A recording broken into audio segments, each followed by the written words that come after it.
Doctor Mizanur Rahman Azhari আমাদের কলিজার টুকরা সন্তান, যুবকদের আইডল। এই মিজানুর রহমান আজহারি যখন উনি কোরআনের আলোচনা শুরু করলেন, যখন লক্ষ লক্ষ মানুষের সমাগম হওয়া শুরু করলো, তখন দেখছি ঘটনা তো আলাদা রে। কি ব্যাপার? এই ছোট ছেলে মিজানুর রহমান আজহারির মাহফিলে যদি লক্ষ লক্ষ মানুষ এখনই হয়, আর 2-4 বছর থাকলে তো আমাদের ক্ষমতারও 12টা বাজবে। এই ষড়যন্ত্র করে আল্লামা মিজানুর রহমান আজহারিকে দেশ থেকে ষড়যন্ত্র করে আমার ভাইরা দেশ থেকে বিতাড়িত করেছিল। কথা বলুন ঠিক না ব্যাঠিক? আরো আওয়াজ দে বলুন ঠিক না ব্যাঠিক? আমার ভাইরা 16 বছর পর আল্লাহ পাক স্বাধীনতা দিয়েছেন। 16 বছর পর নতুন ইতিহাস আজকে সৃষ্টি হয়েছে। আপনারা ইউটিউব খুলে দেখবেন, আপনারা পেপার পত্রিকা খুলে দেখবেন, আল্লামা মিজানুর রহমান আজহারিকে দেশ থেকে বিতাড়িত করা হয়েছিল। আজকে 27শে ডিসেম্বর কক্সবাজার পেকুয়া থানায় কক্সবাজারে আমার ভাইয়েরা আল্লামা মিজানুর রহমান আজহারের ওয়াজ মাহফিল হচ্ছে। সেইখানে 1 লক্ষ 2 লক্ষ নয়, কম পক্ষে ধারণা করা হচ্ছে 20 লক্ষ মানুষের সমাগম ঘটেছে। আওয়াজ দিয়ে বলুন কথা ঠিক না ব্যাঠিক? আমার ভাইয়েরা তারা কোরআনের আলোচনা বন্ধ করতে চেয়েছিল। কোরআনের তাফসীর বন্ধ করার জন্যই আল্লামা সাঈদী সাহেবকে জেলখানায় ঢুকিয়েছিল।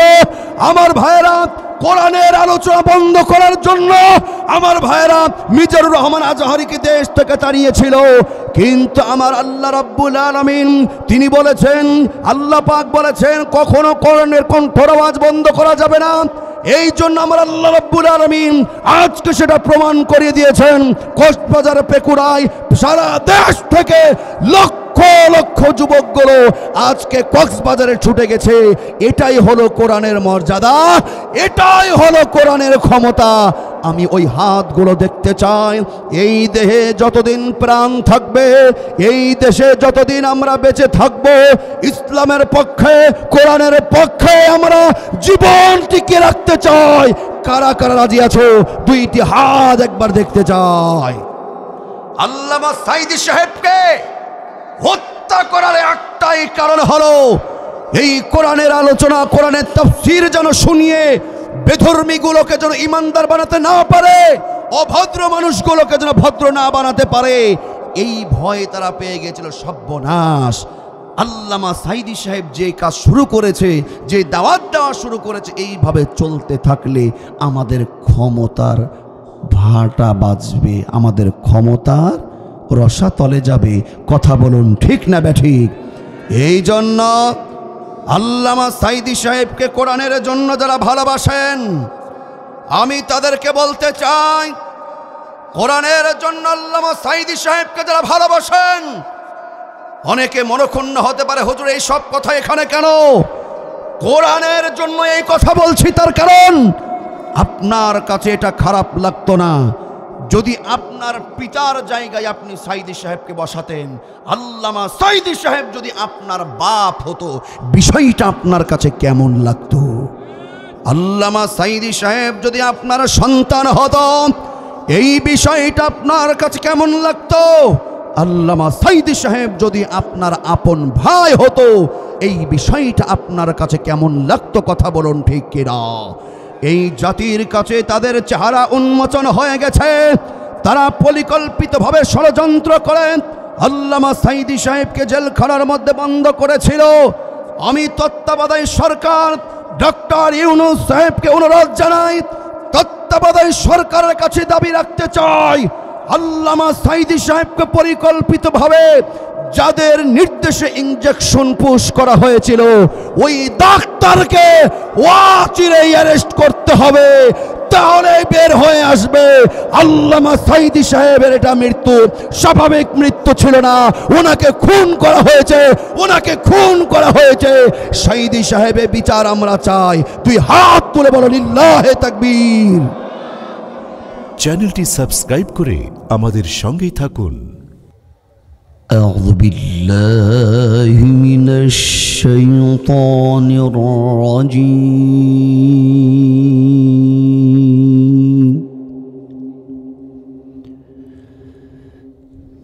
بسم الله الرحمن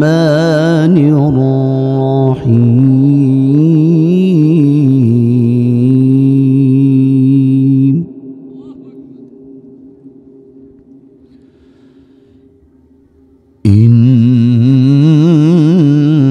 إنما المؤمنون الذين إذا ذكر الله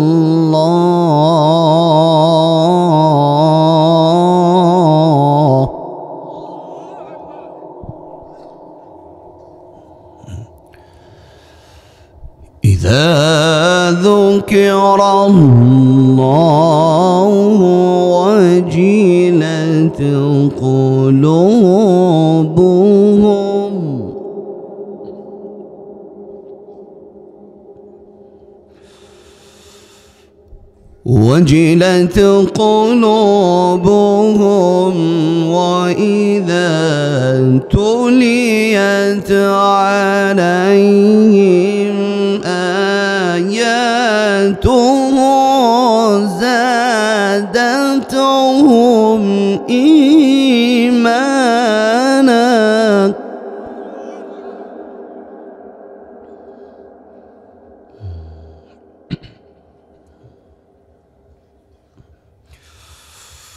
إذا ذكر الله وجلت قلوبهم وإذا تليت عليهم آياته زادتهم إيمانا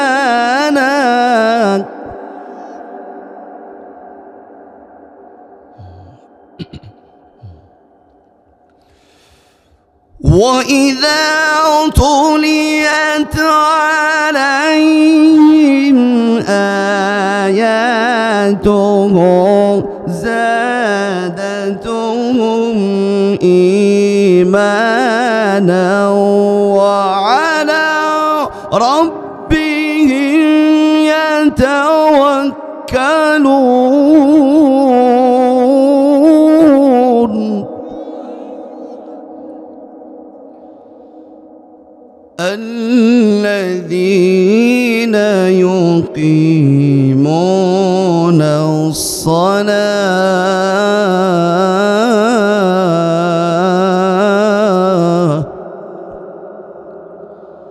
الذين يقيمون الصلاة ومما رزقناهم ينفقون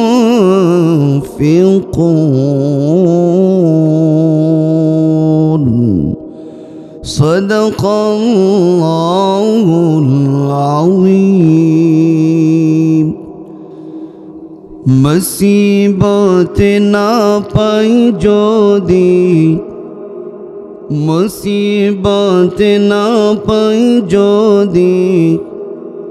করুণা তোমার কবরে হাসরে কি হবে আমার কবরে হাসরে কি হবে আমার মুসিবত না পাই যদি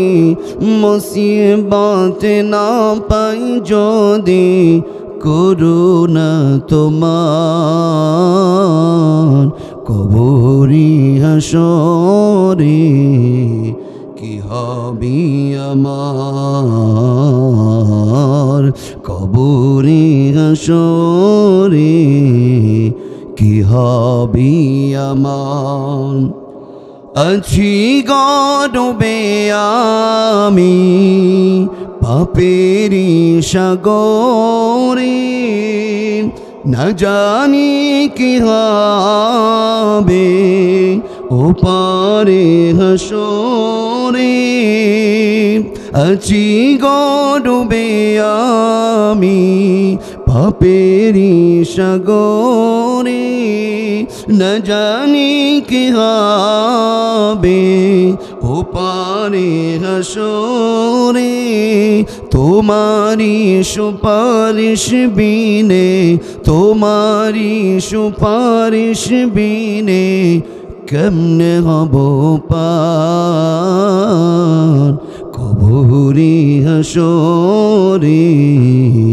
কি হবে আমার কবরে হাসরে কি হবে আমার তুমি তো দিয়েছো দেখিয়ে আলোর পথ বলেছ সে পথে মিলবে রহমত তুমি তো দিয়েছো দেখিয়ে আলোর পথ বলেছ সে পথে মিলবে রহমত কেন যে ভুল পথে আমি কেন যে ভুল পথে মোরা করলাম জীবন পার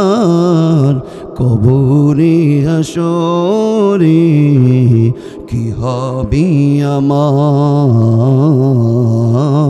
কবরে হাসরে কি হবে আমার মুসিবত না পাই যদি মুসিবত না পাই যদি করুণা তোমার কবরে হাসরে কি হবে আমার কবরে হাসরে কি হবে আমার কবরে হাসরে কি হবে আমার কথা বলুন ঠিক না ব্যাঠি আরো আওয়াজ দিয়ে বিপ্লবে কণ্ঠে বলতে হবে কথা বলুন ঠিক না ব্যাঠিক আজকে ইমানদার মুসলমানরা ওয়াদা করতে হবে এতদিন আমরা ভুল পথে ছিলাম আমাদেরকে ধোঁকা দিয়ে বোকা বানিয়ে আমাদেরকে বিভিন্ন লোভ দেখিয়ে দলের লোভ ক্ষমতার লোভ বাড়ি গাড়ি চাকরির লোভ কিন্তু এইগুলো আসলে তাদের আসল কর্তব্য ছিল না আসল কথা তাদের ছিল আমাদেরকে ব্যবহার করে নেওয়া কথা বলুন ঠিক কিনা যারা ভুলের পথে ছিলেন আমি আপনাদের কাছে উদারত আহ্বান জানাতে চাই এই দুনিয়ার কার পিছনে আপনি ঘুরছেন এরা আপনার আসল বন্ধু নয় তার কারণ যেই বন্ধু আপনার হাসরে কবরে আপনার কোনো কাজে আসবে না তারা আমাদের আসল বন্ধু হতে পারে না কথা বলুন ঠিক কিনা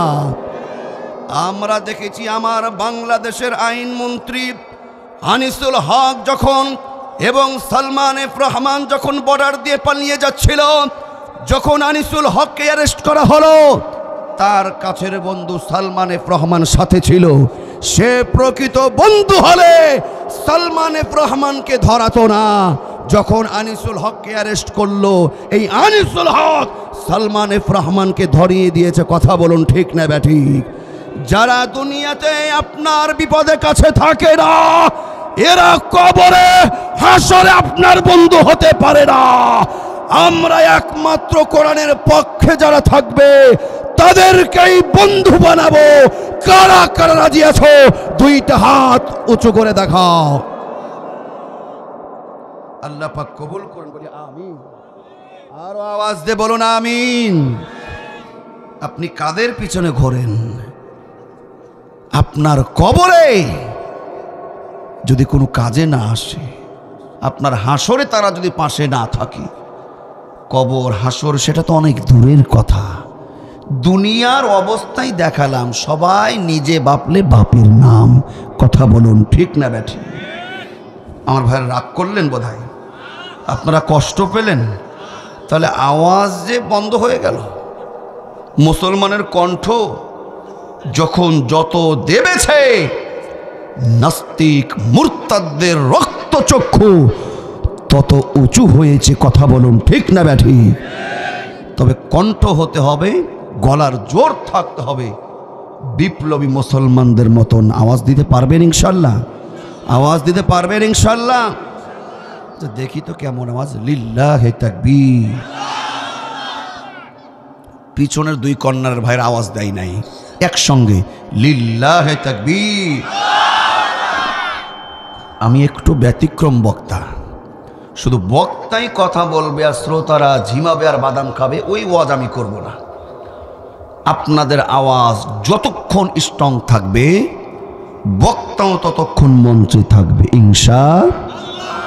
যখন দেখব আপনাদের আওয়াজ লো, তখন বক্তাও মঞ্চ থেকে নেমে আমার মঈন ভাইকে নিয়ে রাজশাহীর উদ্দেশ্যে আমিও দিব গো। রাজি আছেন তো? থাকবেন 1 ঘন্টা? 1 ঘন্টা থাকবেন? 11টা পর্যন্ত, 11টা বেজে গেল, 12টা পর্যন্ত থাকবেন? একটু হাত তুলেন তো, কে কে থাকবেন না? হ্যাঁ, থাকবেন না? আল্লাহ তুমি কবুল করো বলে আমিন। দরদের আমার, আপনারা কি আসলেই থাকবেন না? থাকবেন, থাকবেন। আপনাদের চেহারাই বলছে থাকবেন। আপনাদের হাত তুলতে ভুল হতে পারে, কিন্তু আমি ছোট মানুষ, আমি কিন্তু বুঝতে মোটেও ভুল করি নাই।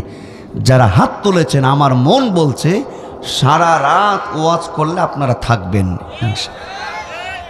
তবে আপনি হাত তুলে বলেন আর না বলেন, জোরে বলেন আর আস্তে বলেন, গোপনে বলেন আর প্রকাশ্যে বলেন, রাতে বলেন আর দিনে বলেন, রান্নাঘরে বলেন আর সংসদ ভবনে বলেন, আপনার আমার ভেতরে ওপরে কি আছে সবচাইতে একজন বেশি ভালো জানি। আওয়াজ দিয়ে বলুন তিনি কে? হয় না, আরো জোরে বলতে হবে তিনি কে? এই মুহূর্তে আমরা দোয়া করছি, আমরা যারা এখানে উপস্থিত হয়েছি, যারা উপস্থিত হতে পারি নাই, আমাদের অনেকেরই মা বাবা ভাই বোন মুরব্বী আত্মীয় স্বজন মাটির বাড়ি কবরে আছে না নাই? আরো আওয়াজ দিয়ে বলুন আছে না নাই? আমাদের মুরব্বী আত্মীয় স্বজন কবরে গেছে, আমরা তো কেউ যাব না। যারা বললেন না তারা যাবেন না? একটু হাত তুলেন তো, কে কে যাবেন না? কেউ কি আছে না যাওয়ার মতন? কথা বলুন। বক্তা শ্রোতা সবাইকেই কবরে যেতে হবে, কোনো সুযোগ। খেয়াল করবেন, আমি কিন্তু আলোচনায় ঢুকছি। সকলকে কবরে যেতে হবে। পৃথিবীতে লক্ষ কোটি কোটি মানুষ আছে, সবাই কি ইমানদার? সবাই কি মুসলমান? আবার সবাই কি মুনাফিক? আবার সবাই কি কাফের? তবে আপনি খাঁটি মুমিন ইমানদার মুসলমান না হয়ে কবরে গেলে বিপদ আছে না নাই? কবরে তো আবু বকর, ওমর, ওসমান, আলী রাদিয়াল্লাহু তাআলা ওনারাও গেছে। আবু জেহেল, নমরুদ, ফিরাউন, উতবা, উতাইবা, আবু লাহাব এরাও গেছে। তাহলে বলুন তো, ইমানদার মুসলমানদের কবরে যাওয়া, মুমিনদের কবরে যাওয়া আর কাফের বেঈমান মুনাফিকদের কবরে যাওয়া কি সমান? বুঝে থাকলে বলুন সমান। আমরা মুনাফিক হয়ে কবরে যেতে চাই নাকি খাঁটি নির্ভেজাল মুমিন হয়ে কবরে যেতে চাই? আওয়াজ দে বলুন। আল্লাহ পাক কবুল করুন বলে আমিন। পৃথিবীতে মানুষ আছে 3 কোয়ালিটির। মানুষের মধ্যে কয়টা কোয়ালিটি? 3 শ্রেণীর মানুষ। একটা হলো মুমিন, আর একটা হলো মুনাফিক, আর একটা হলো কাফির। 1 নম্বর কি বলেন? মুমিন, তারপরে মুনাফিক, 3 নম্বর কাফির। আজকে আলোচনার মাধ্যমে আমরা জানার চেষ্টা করব আমরা এই 3 শ্রেণীর মানুষের মধ্যে কোন দলের অন্তর্ভুক্ত আমরা হচ্ছি, জানবো ইনশাআল্লাহ।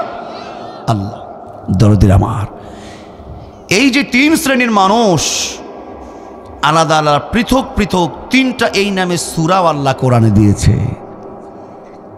মুমিন নামে সূরা নাই? কোরআনুল কারীম মুমিন, মুমিনুন সূরা আছে। মুনাফিক নামে সূরা আল্লাহ দিয়েছে। আর কাফির 30 নম্বর পড়া অনেকের মুখস্থ, কুল ইয়া আইয়ুহাল কাফিরুন। এখন বলুন, আমরা মুনাফিক, কাফির নাকি মুমিন হতে চাই? আর আওয়াজ দে বলুন। শুধু মুখে বললেই হবে? আওয়াজ দেবার মুখে বললে হবে? একজন মুমিন, স্বচ্ছ মুমিন, সঠিক মুমিন হওয়ার আলাদা কিছু কোয়ালিটি, বৈশিষ্ট্য আছে না নাই? আপনি একজন ডিসি হবেন, একজন এসপি হবেন, এসপি সাহেবের আলাদা কিছু কোয়ালিটি, বৈশিষ্ট্য আছে না নাই? একজন মসজিদের ইমাম নিযুক্ত করবেন, ইমাম মুয়াজ্জিনও আলাদা কিছু বৈশিষ্ট্য আছে না নাই? এখন একজন ডাক্তার, একজন ইঞ্জিনিয়ার, একজন ডিসি যদি এসে বলে আমি হাফেজ আলেম না, ইমামতি করার কোনো যোগ্যতা আমার নাই, তবে আমি ডিসি, আমাকে মসজিদের ইমাম হিসাবে নিযুক্ত করেন, ইমামের কোয়ালিটি ওনার মধ্যে না থাকলে ইঞ্জিনিয়ার হোক, ডাক্তার হোক আর ডিসি হোক, আপনাদের নবরত্ন বাড়ি এই মসজিদে কি ওনাকে ইমামতির দায়িত্ব দেবেন? আওয়াজ দিয়ে বলেন, দেবেন? তাহলে যার যার যে একটা কোয়ালিটি, বৈশিষ্ট্য, সেটা অর্জন করে তাকে সেই গুণ অর্জন করতে হয়। কথা বলুন ঠিক না ব্যাঠি? দনদিন আমার শুনুন, শুধু মুখে বললে চলবে না, আজকে আলোচনার মাধ্যমে প্রমাণ হয়ে যাবে কারা মুনাফিক আর কারা মুমিন। এবার খেয়াল করুন, আমি কোরআনুল কারীমের ৮ নম্বর সূরা সূরাতুল আনফাল থেকে ২ এবং ৩ নম্বর আয়াত তেলাওয়াত করেছি। আমার আল্লাহ রাব্বুল আলামিন তিনি বলেন, আল্লাহ সার্টিফিকেট দিচ্ছেন সাচ্চা মুমিনের। এইখানে আল্লাহ পাক ৫টা বৈশিষ্ট্যর কথা বর্ণনা করেছেন, বলি আলহামদুলিল্লাহ। কয়টা বৈশিষ্ট্য? আরো জোরে, জোর হলো না। মুমিনের বৈশিষ্ট্য কয়টি? আল্লাহ কি বলেন শুনুন, ইন্নামাল মুমিনুনা আল্লাযীনা ইযা যুকিরাল্লাহু ওয়াজিলাত কুলুবুহুম ওয়া ইযা তুলিয়াত আলাইহিম আয়াতুহু যাদাতুহুম ঈমানা। আমার আল্লাহ বলেন, ইন্নামাল মুমিনুন, তারাই হলো সচ্চা মুমিন। মুমিনের ১ নম্বর গুণ হলো ইযা যুকিরাল্লাহু ওয়াজিলাত কুলুবুহুম। আল্লাহ বলছেন মুমিনের ১ নম্বর কোয়ালিটি হলো, মুমিনের ১ নম্বর বৈশিষ্ট্য হলো ইযা যুকিরাল্লাহ, যখন আল্লাহর স্মরণ, আল্লাহর জিকির যখন তার সামনে করা হবে, মুমিন তখন স্থির থাকতে পারে না। আল্লাহর ভয়ে মুমিনের হৃদয়টা ভয়ে কাঁপতে থাকে, বলি সুবহানাল্লাহ। মুমিনের ১ নম্বর কোয়ালিটি হলো ইযা যুকিরাল্লাহু ওয়াজিলাত কুলুবুহুম, আল্লাহর স্মরণে। ইযা যুকিরাল্লাহ, স্মরণকার। ইযা যুকিরাল্লাহ, এখানে কোরআনের ভাষা হলো ইযা যুকিরাল্লাহ, আল্লাহর জিকির। জিকির মানে কি? স্মরণ। কার স্মরণ? ১ নম্বর বৈশিষ্ট্য হলো মুমিন হবে যারা আল্লাহর স্মরণ যখন তাদের সামনে করা হবে, অর্থাৎ আল্লাহর জিকির, আল্লাহর স্মরণ যখন মুমিনের সামনে করা হবে, মুমিনকে পরামর্শ দেওয়া হবে, মুমিনকে বলা হবে, তখন মুমিন যারা হবে আল্লাহর ভয়ে তাদের হৃদয়ে ভূমিকম্প শুরু হয়ে যাবে, বলি সুবহানাল্লাহ। এখন আল্লাহর জিকির বলতে আমরা শুধু মনে করি সুবহানাল্লাহ, আলহামদুলিল্লাহ, লা ইলাহা ইল্লাল্লাহ, আল্লাহু আকবার। এগুলো কি? এগুলো আল্লাহর জিকির না? এইগুলো আল্লাহর জিকির, কিন্তু শুধু এই মানেই জিকির অর্থ এটাই নয়, জিকিরের আলাদা ব্যাখ্যা আছে, যদিও সেই দিকে আমি অত আলোচনা করার, যেহেতু মূল টপিকস আমার সেটা না। তো জিকির মানে আল্লাহর স্মরণ। জিকির অর্থাৎ স্মরণকার, জিকিরুল্লাহ, আল্লাহর স্মরণ। তবে আমাদের সমাজে আমরা বিভিন্ন ধরনের জিকির দেখি।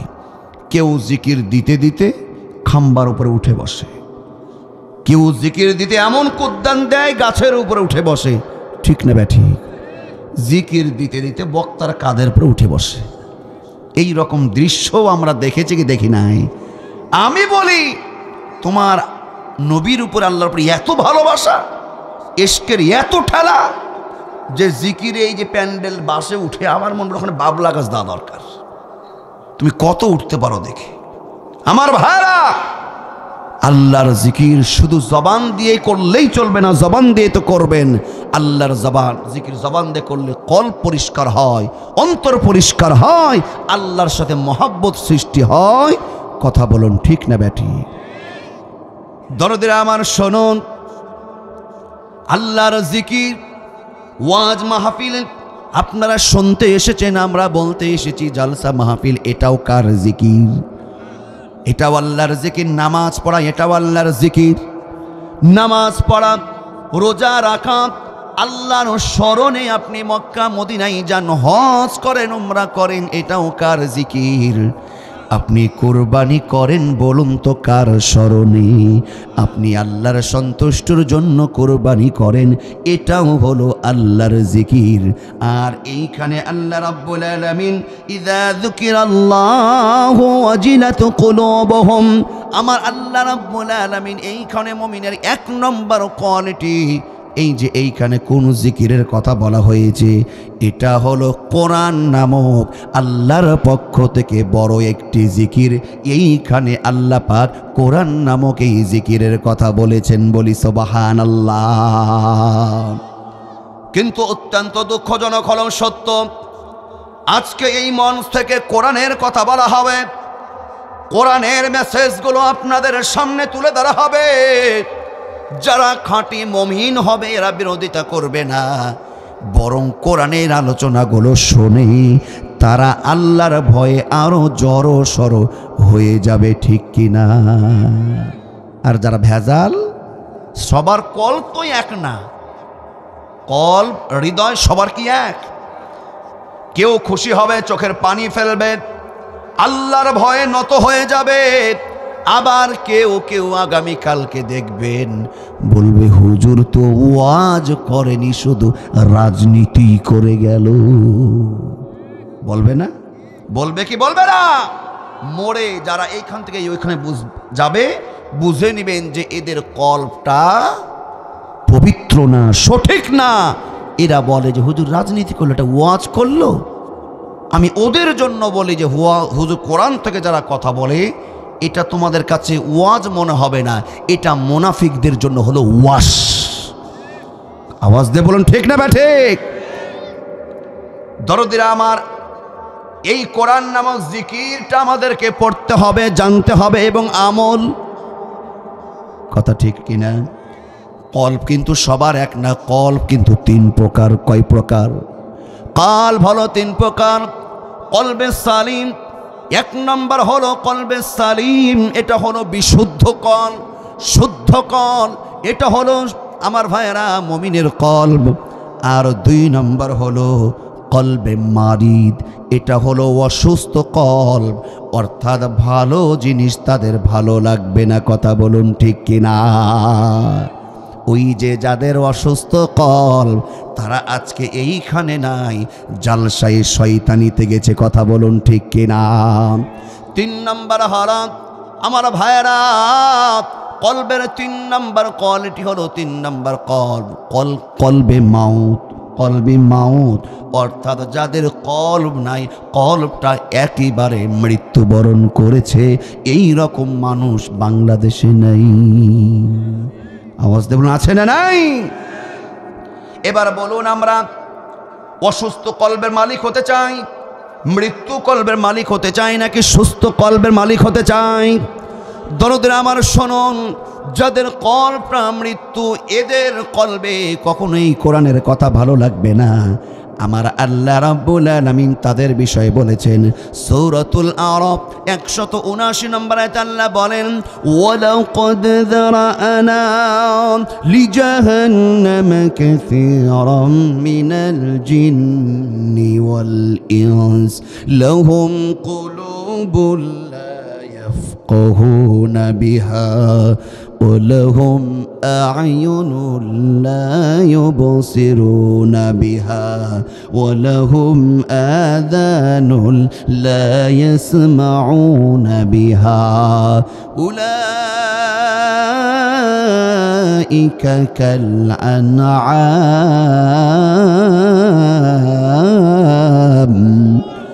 بل هم أضل أولئك হুমুল গাফিলুন।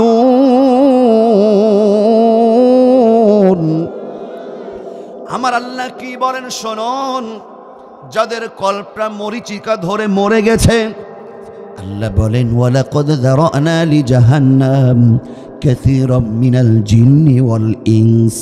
ওই সমস্ত মানুষগুলোকে ধরে ধরে আল্লাহ বলছেন, জিন এবং মানুষদের মধ্যে কিছু জিন এবং মানুষকে আমার আল্লাহ জাহান্নামে ফেলবেন। কথাটা কার? তারা কারা? এবার মিলান লাহুম কুলুবুন লা ইয়াফকাহুনা বিহা, তাদের কলব আছে, দিল আছে, অন্তর আছে, কিন্তু এই দিলটা জীবিত না মৃত? মরা কলব। এই কলবে ভালো জিনিস ধরে না, ভালো জিনিস চিন্তা ভাবনা করে না। আমার ভাইরা, তাদের কলবটা মরে গেছে। ওয়ালাহুম আয়ুনুন লা ইউবসিরুনা বিহা, তাদেরও মানুষের মতন দেখতে দুইটা টানা টানা চোখ আছে, কিন্তু এই চোখ দিয়ে তারা ভালো জিনিস দেখে না। ওয়ালাহুম আযানুন লা ইয়াসমাউনা বিহা,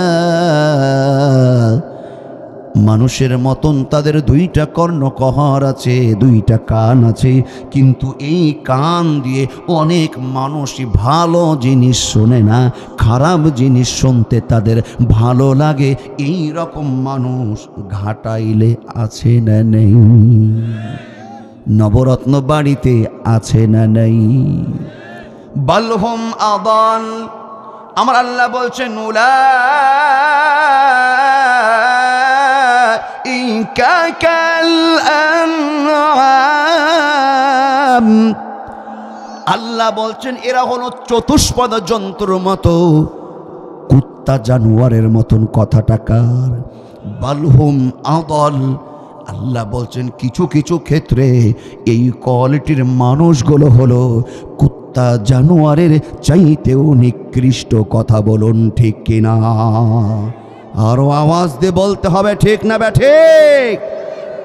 আল্লাহ তারপরে বলছেন একটু মিলিয়ে নিবেন, যাদের কল্পনা এইরকম, যাদের চোখটা এইরকম ভালো জিনিস চোখে দেখে না, যাদের কানটা এরকম, আজকে ওয়াজ মাহফিলে তারা নাই, অনেকে জালসাই শয়তানিতে আছে না নাই? আছে না নাই? আমার আল্লাহ তাদের সম্পর্কে কি বলছেন শুনুন, উলাইকা হুমুল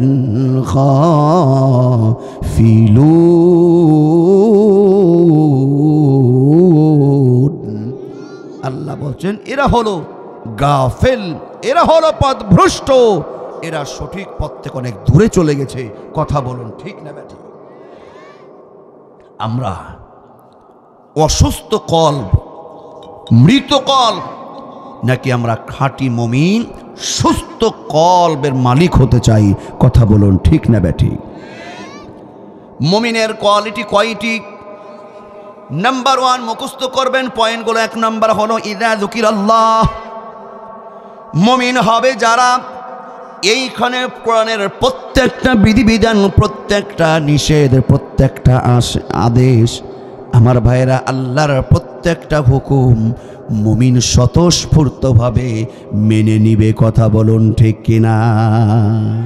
কিন্তু আমাদের সমাজে নামাজ পড়ে, আমাদের সমাজে হজ করে, জাকাত দেয়, তারপরে সঠিক ওজনে মাপ দিতে জানে না, বিচার করে নিজের দলের দিকে বেশি আগে দেয়, টান মারে, পরে পরের দলের দিকে লক্ষ্য করে, বিচারের সময় নিজের দলকে আগে বেশি প্রাধান্য দেয়, অন্য দলকে, অন্য দলের উপরে জুলুম করে। এই রকমও ইমানদার আছে না নাই? হজ করেছে, একবার নয়, টাকা আছে, 3 বার হজ করেছে, এই রকম আছে। আল্লাহর বিধান ছেলেকে ছেলের মতন 100% দিবে, মেয়েকে 50%। কিন্তু অনেক হাজী সাহেব আছে আমার ভাইরা, অত্যন্ত দুঃখজনক হলো সত্য, আল্লাহর বিধান হলো ছেলেকে ছেলের মতন দাও, মেয়েকে মেয়ের মতন। কিন্তু অনেক হাজী সাহেব আছে মেয়েকে ঠকায়, ছেলেকে বেশি দেয়। আছে না নাই? আওয়াজ দিয়ে বলুন আছে না নাই? আবার অনেকে এইরকম আছে নিজেকে বড় নেতা দাবি করে, বিচারক দাবি করে, কিন্তু কোরআন দিয়ে সুষ্ঠু বিচার কায়েম করে না।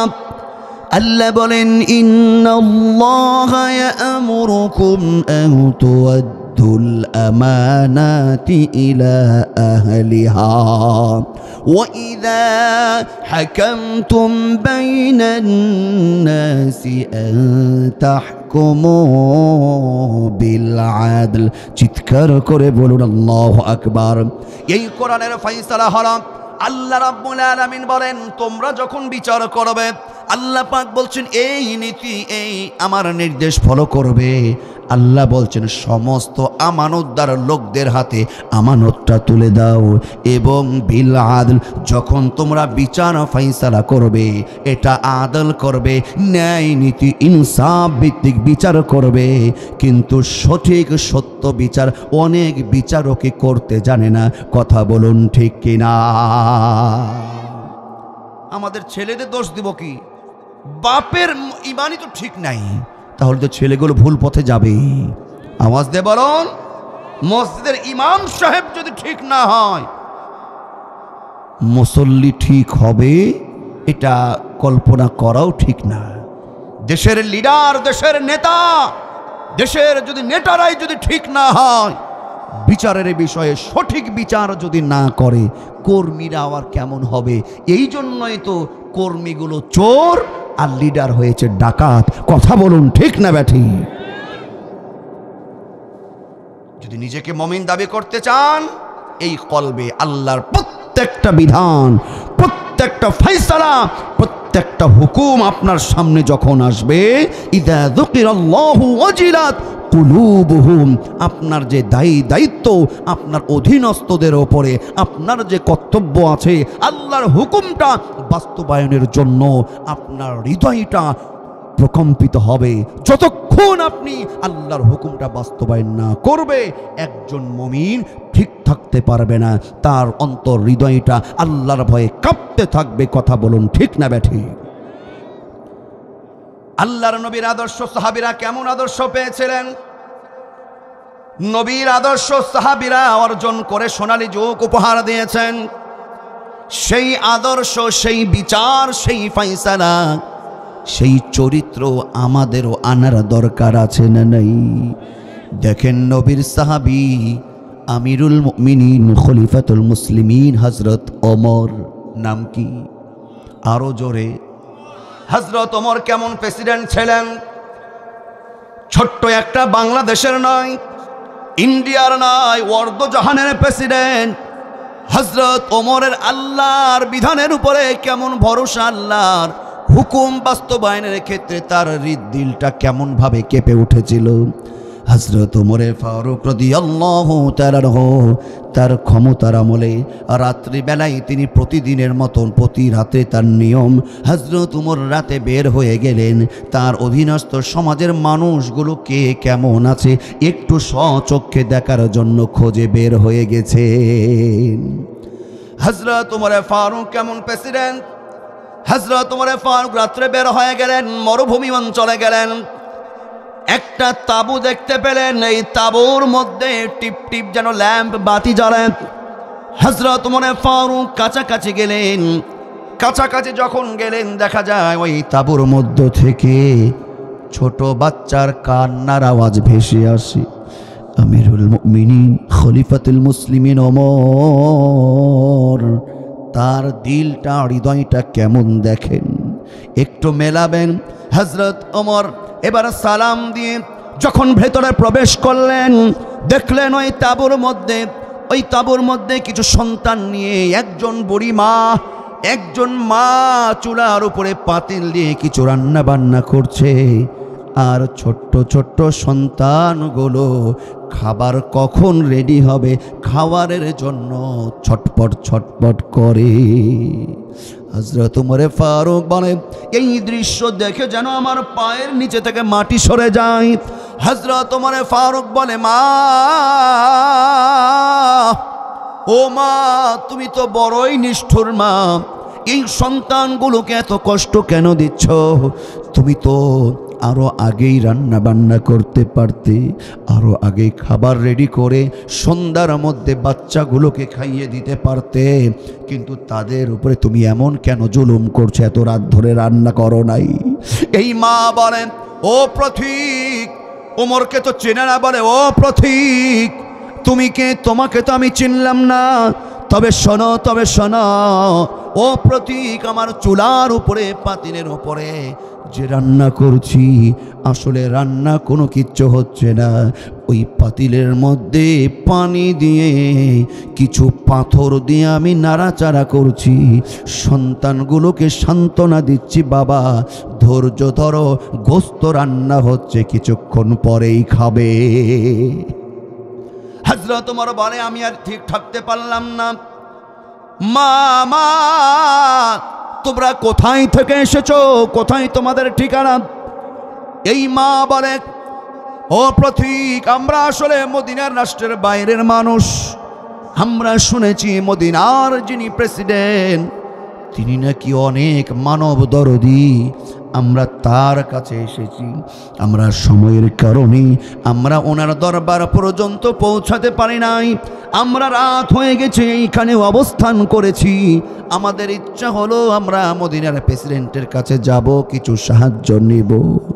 এই কথা শুনে ওমর রাদিয়াল্লাহু তাআলা অবাক হয়ে যায়, বলে, মা তোমরা একটু অপেক্ষা করো, দেখি আমি কিছু করতে পারি কিনা।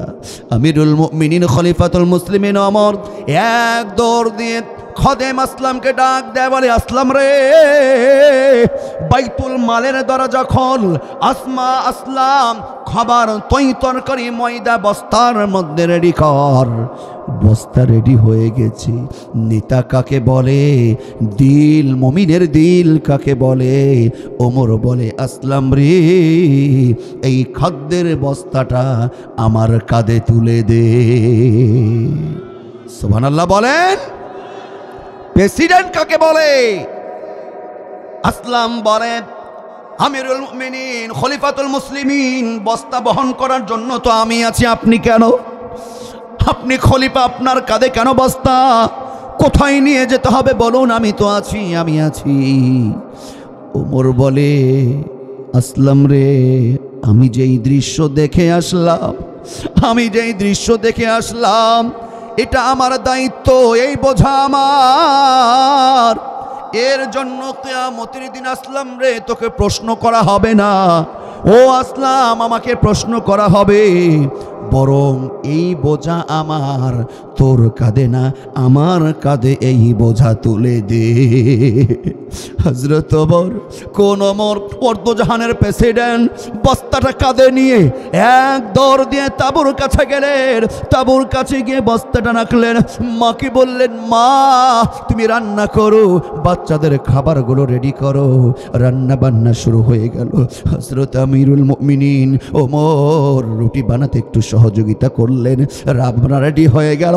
এবার হযরত ওমর ফারুক সন্তানগুলোকে কাছে নিয়ে উরুর উপরে বসালেন এবং গোস্ত রুটিগুলো ছিঁড়ে ছিঁড়ে আমিরুল মুমিনিন খলিফা ওমর সন্তানগুলোর মুখে খাবার তুলে দেয়। আর নিজের চোখের পানি ধরে রাখতে পারে না, বাচ্চাগুলোর মুখে খাবার তুলে দেয়।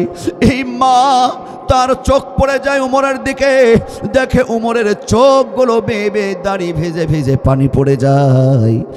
মা ডাক দেয়, বলে, প্রতীক, ও প্রতীক, তুমি কে? তোমাকে তো আমি চিনি না, তবে আমার মন সাক্ষী দিচ্ছে, আমার মন বলছে এই মদিনার প্রেসিডেন্ট ওমর না হয়ে তোমার মতন কোনো যুবক যদি এই মদিনার প্রেসিডেন্ট হতো, আমাদের কপালটা আরো খুলে যেত। বলি সুবহানাল্লাহ। হযরত ওমর নিজের পরিচয়টা রাত্রে দিলেন না, বাহাবা নেওয়ার জন্য নিজের পরিচয়টা দিলেন না, গোপন রাখলেন। বলে, মা, ও মা, আগামীকালকে তুমি খলিফার দরবারে আসবে, সেইখানে তুমি আমাকে দেখতে পাবে। তুমি আসো, আমি তোমার জন্য আরো ভালো কিছু করার চেষ্টা করব। এই মা যখন খলিফার দরবারে যায়, খলিফার দরবারে গিয়ে দেখে, হায় রে হায়, খলিফার আসনে যিনি বসা, ইনি অন্য কেউ নয়। গতকালকে যিনি বস্তা কাঁধে নিয়ে আমাদের জন্য কষ্ট করে করে নিজ হাতে খাবার বহন করে তৈরি করে আমার সন্তানদের মুখে খাবারও তুলে দিয়েছে, উমর অন্য কেউ নয়। কালকে যেই ব্যক্তিটা কষ্ট করেছে তিনি তো হলেন মদিনার খলিফা, তিনি তো হলেন মদিনার প্রেসিডেন্ট। বলি সুবহানাল্লাহ। মহিলা এই দৃশ্য দেখে জড়সড় হয়ে যায়, ভয়ে কাঁপতে শুরু করে। আমিরুল মুমিনিন খলিফাতুল মুসলিমিন, আপনি কেন কালকে রাত্রে বলেন নাই? আপনি কেন আপনার পরিচয়টা দেন নাই? আপনি আমাদের জন্য অনেক কষ্ট করেছেন। ও আমিরুল মুমিনিন, আমাদের ভুল হয়ে গেছে, আমরা বুঝতে পারি নাই, আমাদেরকে আপনি ক্ষমা করে দেন। মুমিন কাকে বলে? নেতা কাকে বলে?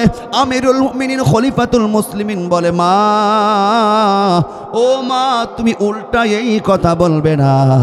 তবে মা, আমি তোমাকে বলি, তুমি চাওয়ার আগে, তুমি বলার আগে আমি নিজে তোমার খেদমতে তোমাকে খুঁজে বের করে আগেই তোমার দায়িত্বটা আমি পূরণ করতে পারি নাই। এই জন্য আমি ওমরের নামে কাল কিয়ামতের দিন আল্লাহর আসামির কাঠগড়াই মামলা করো না। সুবহানাল্লাহ। নেতা কাকে বলে? আল্লাহর ভয়, আল্লাহর হুকুমে দিল কেমন কাঁপতে শুরু করে। আমার ভাইরা, এই রকম নেতা, এই রকম প্রেসিডেন্ট, এই রকম দায়িত্বশীল ব্যক্তি আমরাও চাই কি চাই না? আওয়াজ দিয়ে বলুন, চাই কি চাই না? হযরত ওমর ফারুক রাদিয়াল্লাহু তাআলা আনহু, হযরত আবু বকর, ওমর, ওসমান, আলীর মতন যদি নেতা হয়ে যায়, আমার ভাইরা খুব গভীর মনোযোগ দিয়ে শোনেন। শুধু নিজের দলের নয়, নিজের ধর্ম নয়, এই রকম ওমরের মতন যদি নেতা হয়ে যায়, একটা রাষ্ট্রের ধর্ম বর্ণ নির্বিশেষে সকলেই সুন্দর অধিকার পেয়ে একটা সুন্দর জীবন উপহার পেয়ে যায়। কথা ঠিক কিনা? এমন যদি হতো আমার দেশের শাসক হতো ওমরেরই মতো, হতো আবু বকরের মতো। এমন যদি হতো আমার দেশের শাসক হতো ওমরেরই মতো, হতো আবু বকরের মতো।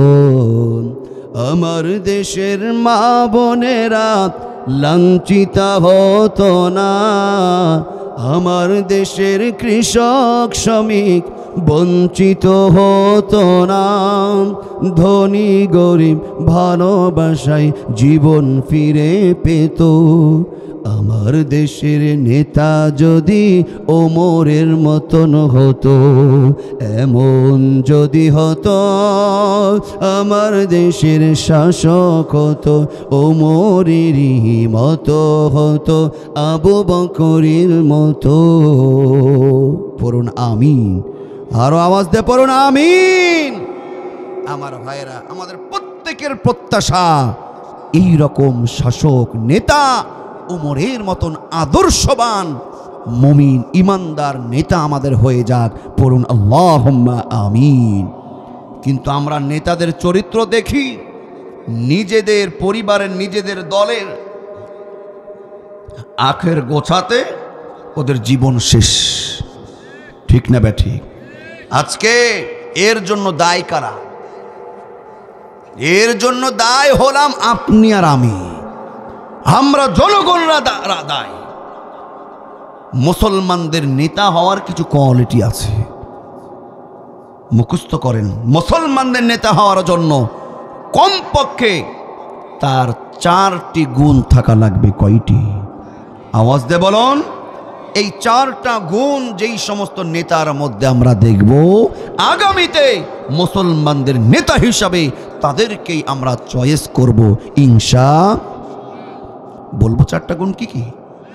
1 নম্বর, মুসলমানদের নেতা হবে সে মুমিন মুসলমান ইমানদার। যে মুসলমানদের 1 নম্বর নেতা হওয়ার গুণ হলো ইমানদার মুসলমান হতে হবে। কিন্তু আমরা 16 বছরে দেখেছি। আপনি কতটুকু খবর রেখেছেন? 16 বছরে দেশের 12টা কেন বেঁচেছে জানেন? বড় বড় চেয়ারে, বড় বড় পদে যারা ছিল, বড় বড় পাওয়ার যারা ছিল, অধিকাংশই এরা মুসলমান না, বেঈমানরা চেয়ারে বসেছিল। কথা বলুন ঠিক না ব্যাঠি? যখন বেঈমানদের হাতে চেয়ার গেছে, তখন এই জাতির কপাল পুড়েছে। মুসলমানদের নেতা হবে সে মুমিন মুসলমান, যে কথা বলুন ঠিক কিনা? 2 নম্বর হলো ইমানদার মুসলমানদের নেতা হওয়ার 2 নম্বর বৈশিষ্ট্য হলো তাকে অবশ্যই মুত্তাকি হওয়া লাগবে। কি হওয়া লাগবে? কি হওয়া লাগবে? মুত্তাকি। এটা মানে কি? আল্লাহর ভয়, খোদা ভীতি। যেই নেতার মধ্যে আল্লাহর ভয় নাই, হযরত ওমরের দৃষ্টান্ত শুনলেন, ওনার মধ্যে আল্লাহর ভয় আছে না নাই? আছে না নাই? 50% না 100%? মুত্তাকি হবে যার দিলে আল্লাহর ভয়, খোদা ভীতি থাকবে।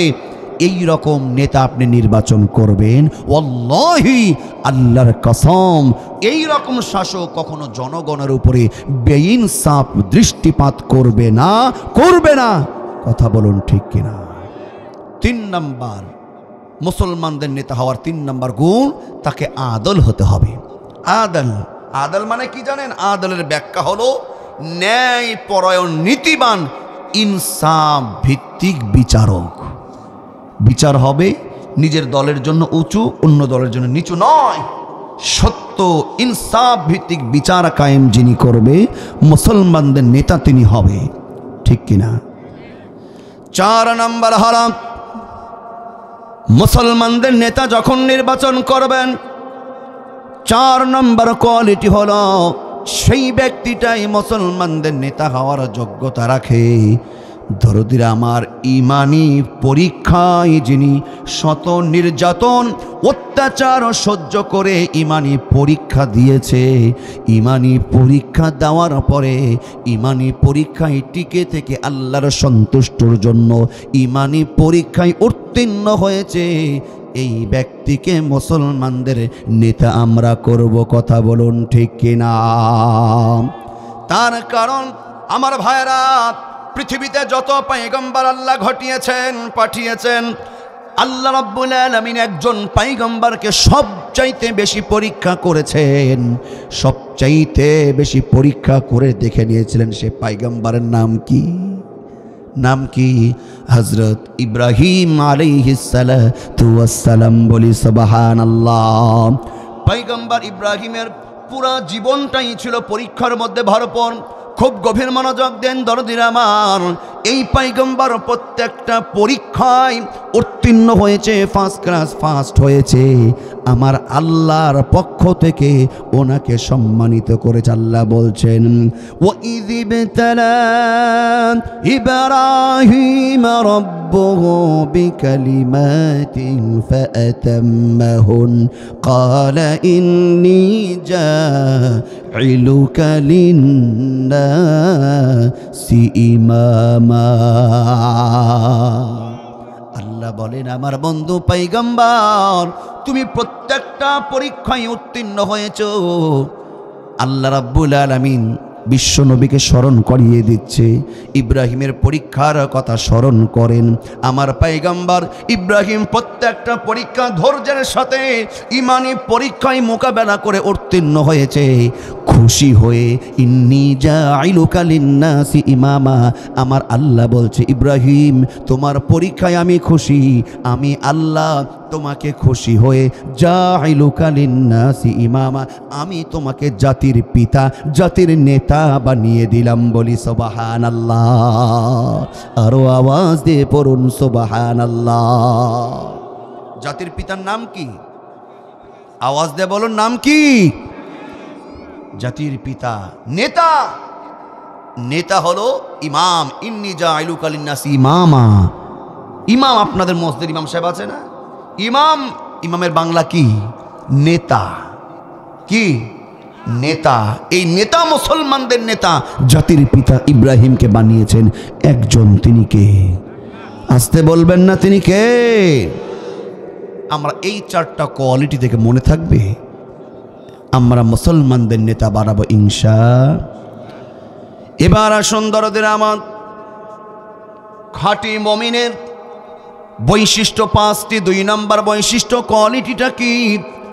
আল্লাহ বলেন ওয়াইদা তুলিয়াত আলাইহিম আয়াতুহু যাদাতুহুম ঈমানা। চিৎকার করে বলুন আল্লাহু আকবার।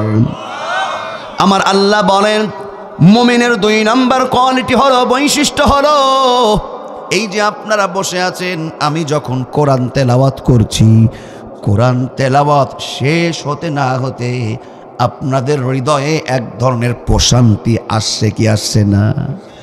ভালো লাগছে না? মুমিন হবে যারা ওয়াইদা তুলিয়াত আলাইহিম আয়াতুহু যাদাতুহুম ঈমানা। মুমিনের সামনে যখন কোরআন তেলাওয়াত করা হবে, কোরআনের আলোচনা করা হবে, কোরআনের তাফসির করা হবে, মুমিনের ঈমান হৃদয় আর ঠিক থাকতে পারবে না। কোরআনের তেলাওয়াত শুনবে, তাদের ঈমান আরো বেড়ে যাবে। বলি সুবহানাল্লাহ, আল্লাহু আকবার, আল্লাহু আকবার। মুমিনের হৃদয় কোরআন তেলাওয়াত শুনলে কমে না বাড়ে? কিন্তু কারো আবার চুলকানি বাড়ে। বুঝেন নাই কথা? সবার ঈমান বাড়ে না, কারো এনার্জি বাড়ে। অনেকে বলে ওয়াজ মাহফিল এত করার কি দরকার, ওয়াজ মাহফিল দিয়ে কি হবে? বলে কি বলে না? কনসার্ট, গান বাজনা, যাত্রা, একটার জায়গায় 1000টা আপনি করেন, কথা বলার কেউ নেই। ওয়াজ মাহফিল করবেন, বলো এগুলো করে কি লাভ? আমার ভাইয়েরা, শুধু এইখানেই শেষ নয়, এই কোরআন তেলাওয়াত মন থেকে বলুন, কোরআন তেলাওয়াত শুনে আপনাদের খারাপ লাগছে না ভালো লাগছে? ভালো লাগা এটাই হলো ঈমানের বহিঃপ্রকাশ। বলি আলহামদুলিল্লাহ। তবে সবার কি ভালো লাগে? আবু জেহেলের ভালো লেগেছিল? হ্যাঁ, আবু লাহাবের ভালো লেগেছিল? নবীর চাচা আবু লাহাব, তারপরে ভালো লাগে নাই। নবীর চাচার সঙ্গে কত খারাপ দুর্ব্যবহার করেছিল আপন চাচা, কি নাম? আবু লাহাব। ওই সময় কাফের বেঈমানরা ছিল, নবীজি ছিলেন, কিন্তু এখন তো নবীজি নাই। কাফের বেঈমানরা, ওরা যারা ছিল তারাও নাই, তবে নবীজির উত্তরসূরিরা আছে না নাই? আল উলামা ওয়ারাসাতুল আম্বিয়া। নবী বলছেন আমি দামি দামি হীরা মণিমুক্ত অলঙ্কার রেখে যাই নাই, তবে আমার উত্তর দেখে আমার উত্তরসূরি আলেম ওলামাদেরকে আমি রেখে গেলাম। বলি না সুবহানাল্লাহ। নবীর ওয়ারিস কারা? আলেম ওলামারা। বিশ্বাস হয়? নবী নাই, আলেম ওলামারা নাই, আবু লাহাব নাই, আবু জেহেল নাই, নমরুদ ফেরাউন নাই, ওদের উত্তরসূরি পৃথিবীতে নাই। হুজুর পৃথিবীতে আছে, বাংলাদেশে নাই। কে বলল? বাংলাদেশে আছে, নিঃসন্দেহে আছে। আপনারা লক্ষ্য করেছেন দরদিরা আমার, এই কোরআনের আলোচনা, কোরআনের তেলাওয়াত, কোরআনের তাফসীর বন্ধ করার জন্য আমরা দেখেছি একাধিক জায়গায়, বললে ভুল হবে, শত শত জায়গায় কোরআনের মাহফিলে 144 ধারা জারি। এই কোরআনের দেশ বাংলাদেশ, ইসলাম মুসলমান মসজিদ মাদ্রাসার দেশেও কোরআনের মাহফিল যেন না করতে পারে, ওই আবু জেহেল নমরুদ ফেরাউনের দোসররা মাহফিলে 144 ধারা জারি করেছিল। আওয়াজ দিয়ে বলুন কথা ঠিক না ব্যাঠি? আরো আওয়াজ দিয়ে বলুন কথা ঠিক কিনা? শুধু তাই নয়, আমরা লক্ষ্য করে দেখেছি, আপনাদের স্মরণ আছে, কোরআনের পাখিরা, আমার ভাইয়েরা, নবীর ওয়ারিসরা, আলেম ওলামারা যখন কোরআনের হক কথা বলেছে, বিভিন্ন জায়গাতে ওই সমস্ত কাফের বেঈমানদের উত্তরসূরিরা আলেম ওলামাদের মাইক্রোফোন কেড়ে নিয়েছে। কথা বলুন ঠিক কিনা? এই বাংলাদেশের মুসলমান ছাড় দেয় নাই। যখনই হুজুরের মাইক্রোফোন ছেড়েছে, সেই নেতাকে মঞ্চেই জুতা পিটা করে ছাড়া হয়েছে। কথা বলুন ঠিক না ব্যাঠি? আপনারা রাগ করছেন? আমরা কোরআনের পক্ষের লোক না কোরআনের বিপক্ষের লোক? এই কোরআনের আলোচনা বন্ধ করার জন্য সারা পৃথিবীতে যখন আল্লামা মিজানুর রহমান আজহারি নাম শুনেছেন? ডক্টর মিজানুর রহমান আজহারি আমাদের কলিজার টুকরা সন্তান, যুবকদের আইডল। এই মিজানুর রহমান আজহারি যখন উনি কোরআনের আলোচনা শুরু করলেন, যখন লক্ষ লক্ষ মানুষের সমাগম হওয়া শুরু করলো, তখন দেখছি ঘটনা তো আলাদা রে। কি ব্যাপার, এই ছোট ছেলে মিজানুর রহমান আজহারির মাহফিলে যদি লক্ষ লক্ষ মানুষ এখনই হয়, আর 2-4 বছর থাকলে তো আমাদের ক্ষমতারও 12টা বাজবে। এই ষড়যন্ত্র করে আল্লামা মিজানুর রহমান আজহারিকে দেশ থেকে ষড়যন্ত্র করে আমার ভাইরা দেশ থেকে বিতাড়িত করেছিল। কথা বলুন ঠিক না ব্যাঠিক? আরো আওয়াজ দিয়ে বলুন ঠিক না ব্যাঠিক? আমার ভাইরা 16 বছর পর আল্লাহ পাক স্বাধীনতা দিয়েছেন। 16 বছর পর নতুন ইতিহাস আজকে সৃষ্টি হয়েছে। আপনারা ইউটিউব খুলে দেখবেন, আপনারা পেপার পত্রিকা খুলে দেখবেন, আল্লামা মিজানুর রহমান আজহারিকে দেশ থেকে বিতাড়িত করা হয়েছিল। আজকে 27শে ডিসেম্বর কক্সবাজার পেকুয়া থানায় কক্সবাজারে আমার ভাইরা আল্লামা মিজানুর রহমান আজহারের ওয়াজ মাহফিল হচ্ছে। সেইখানে 1 লক্ষ 2 লক্ষ নয়, কমপক্ষে ধারণা করা হচ্ছে 20 লক্ষ মানুষের সমাগম ঘটেছে। আওয়াজ দিয়ে বলুন কথা ঠিক না ব্যাঠিক? আমার ভাইয়েরা, তারা কোরআনের আলোচনা বন্ধ করতে চেয়েছিল। কোরআনের তাফসীর বন্ধ করার জন্যই আল্লামা সাইদি সাহেবকে জেলখানায় ঢুকিয়েছিল। আমার ভাইয়েরা, কোরআনের আলোচনা বন্ধ করার জন্য আমার ভাইয়েরা মিজানুর রহমান আজহারিকে দেশ থেকে তাড়িয়েছিল। কিন্তু আমার আল্লাহ রাব্বুল আলামিন তিনি বলেছেন, আল্লাহ পাক বলেছেন, কখনো কোরআনের কণ্ঠের আওয়াজ বন্ধ করা যাবে না। এই জন্য আমার আল্লাহ রাব্বুল আলামিন আজকে সেটা প্রমাণ করে দিয়েছেন। কক্সবাজার পেকুড়ায় সারা দেশ থেকে লক্ষ লক্ষ যুবকগুলো আজকে কক্সবাজারে ছুটে গেছে। এটাই হলো কোরআনের মর্যাদা, এটাই হলো কোরআনের ক্ষমতা। আমি ওই হাতগুলো দেখতে চাই। এই দেহে যতদিন প্রাণ থাকবে, এই দেশে যতদিন আমরা বেঁচে থাকব, ইসলামের পক্ষে, কোরআনের পক্ষে আমরা জীবন টিকিয়ে রাখতে চাই। কারা কারা রাজি আছো? 2টি হাত একবার দেখতে চাই।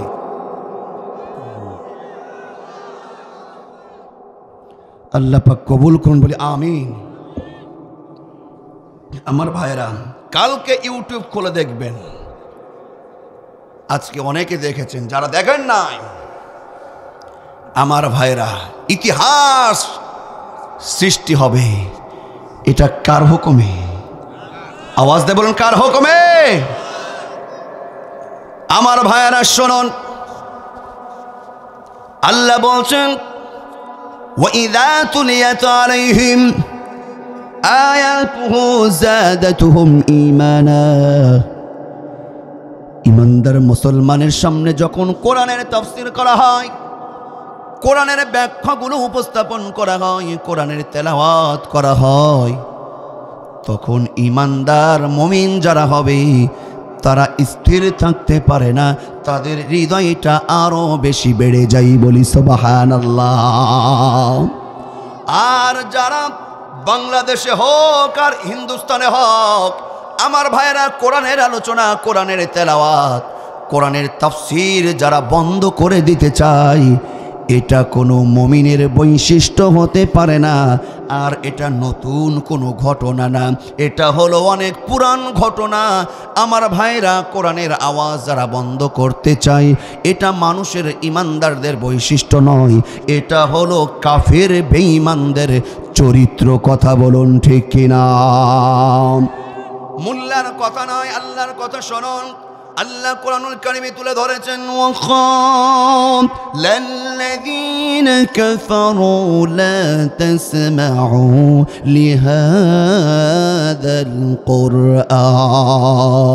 লিহাযাল কুরআনি ওয়ালগাউ ফীহি লাআল্লাকুম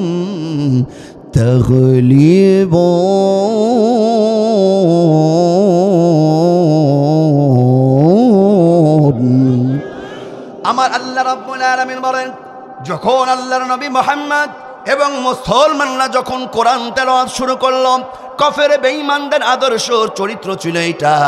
যখন মুহাম্মদ কোরআন তেলাওয়াত করে তখন কাফের বেঈমানরা হট্টগোল গন্ডগোল বিশৃঙ্খলা সৃষ্টি করে দেয়, যেন ইমানদার মুসলমান এবং মুহাম্মাদুর রাসূলুল্লাহ সাল্লাল্লাহু আলাইহি ওয়াসাল্লাম এবং তার সাহাবীদের দলের লোকেরা যেন কোরআন তেলাওয়াত মুসলমানদেরকে সুন্দরভাবে শোনাতে না পারে, বলি নাউজুবিল্লাহ।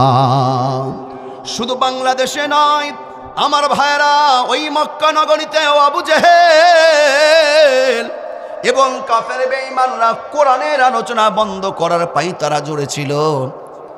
এখনো বাংলাদেশে এই পায়তারা জোরে এই রকম মানুষ আছে না নাই? বুঝে নিতে হবে। তারা মুখে বলতে পারে আমি নবীকে মহব্বত করি, যদি নবীকে মহব্বত করে অবশ্যই নবীর ওয়ারিসদেরকেও মহব্বত করতে হবে। অন্যথায় যদি বলে মুখে নবীকে মহব্বত করি, নবীর ওয়ারিসদেরকে ভালোবাসি না, ওয়াজ মাহফিল করতে দেব না, বুঝে নিতে হবে এরা খাঁটি মুমিন না, এরা হলো কাফের বেঈমানদের দূষর উত্তরসূরি। কথা বলুন ঠিক কিনা? লিল্লাহে তাকবীর। কোরআনের আওয়াজ ওরা কি বন্ধ করতে পেরেছে? মুসলমান আওয়াজ দিয়ে বলুন বন্ধ করতে পেরেছে? এই বাংলাদেশে আগামীতে বন্ধ করতে পারবে? এই কোরআনের যে কি স্পিরিট, কোরআনের একটা পাওয়ার আছে না নাই? কোরআনের কোনো পাওয়ার নাই? আওয়াজ দিয়ে বলুন। মুমিন, খাঁটি মুমিনের 2 নম্বর কোয়ালিটি কি বলছিলাম? ইযা তুলিয়াত আলাইহিম আয়াতু যাদাতুহুম ঈমানা। মুমিনের 2 নম্বর কোয়ালিটি, মুমিনের সামনে কোরআন তেলাওয়াত করলে মুমিনের ঈমান আরো কি হয়? আরো কি হয়? বেড়ে যায়। বলি আল্লাহু আকবার। তাহলে বোঝা গেল কোরআনের একটা আলাদা শক্তি, কোরআনের একটা ক্ষমতা। আসতে বলুন আছে না নাই? আরো আসতে বলুন আছে না নাই? দরদিরা আমার, এই কোরআনের কত ক্ষমতা, এই কোরআনের কত স্পিরিট, কত পাওয়ার। আল্লাহু আকবার। শুধু ইমানদার মুসলমানের ইমানই বাড়ে না, এই কোরআন যদি আমার ভাইরা কোনো কাফের বেঈমান, আমার ভাইরা হিন্দু খ্রিস্টান বৌদ্ধ কোনো বেঈমান যদি অহংকার ঝুড়ে ফেলে দিয়ে কোরআনের কাছে ছুটে আসতে পারে, কোরআনের কাছে মাথাটা নত করতে পারে, কোরআনের কাছে স্যালেন্ডার হতে পারে, এই কোরআনের এমন পাওয়ার। কোরআন এই মহা ঔষধ ওই কাফের বেঈমানদেরকেও অহংকার না থাকলে তাদেরকেও হিদায়াত দান করবে একজন, তিনি কে? আওয়াজ দিয়ে বলুন তিনি কে?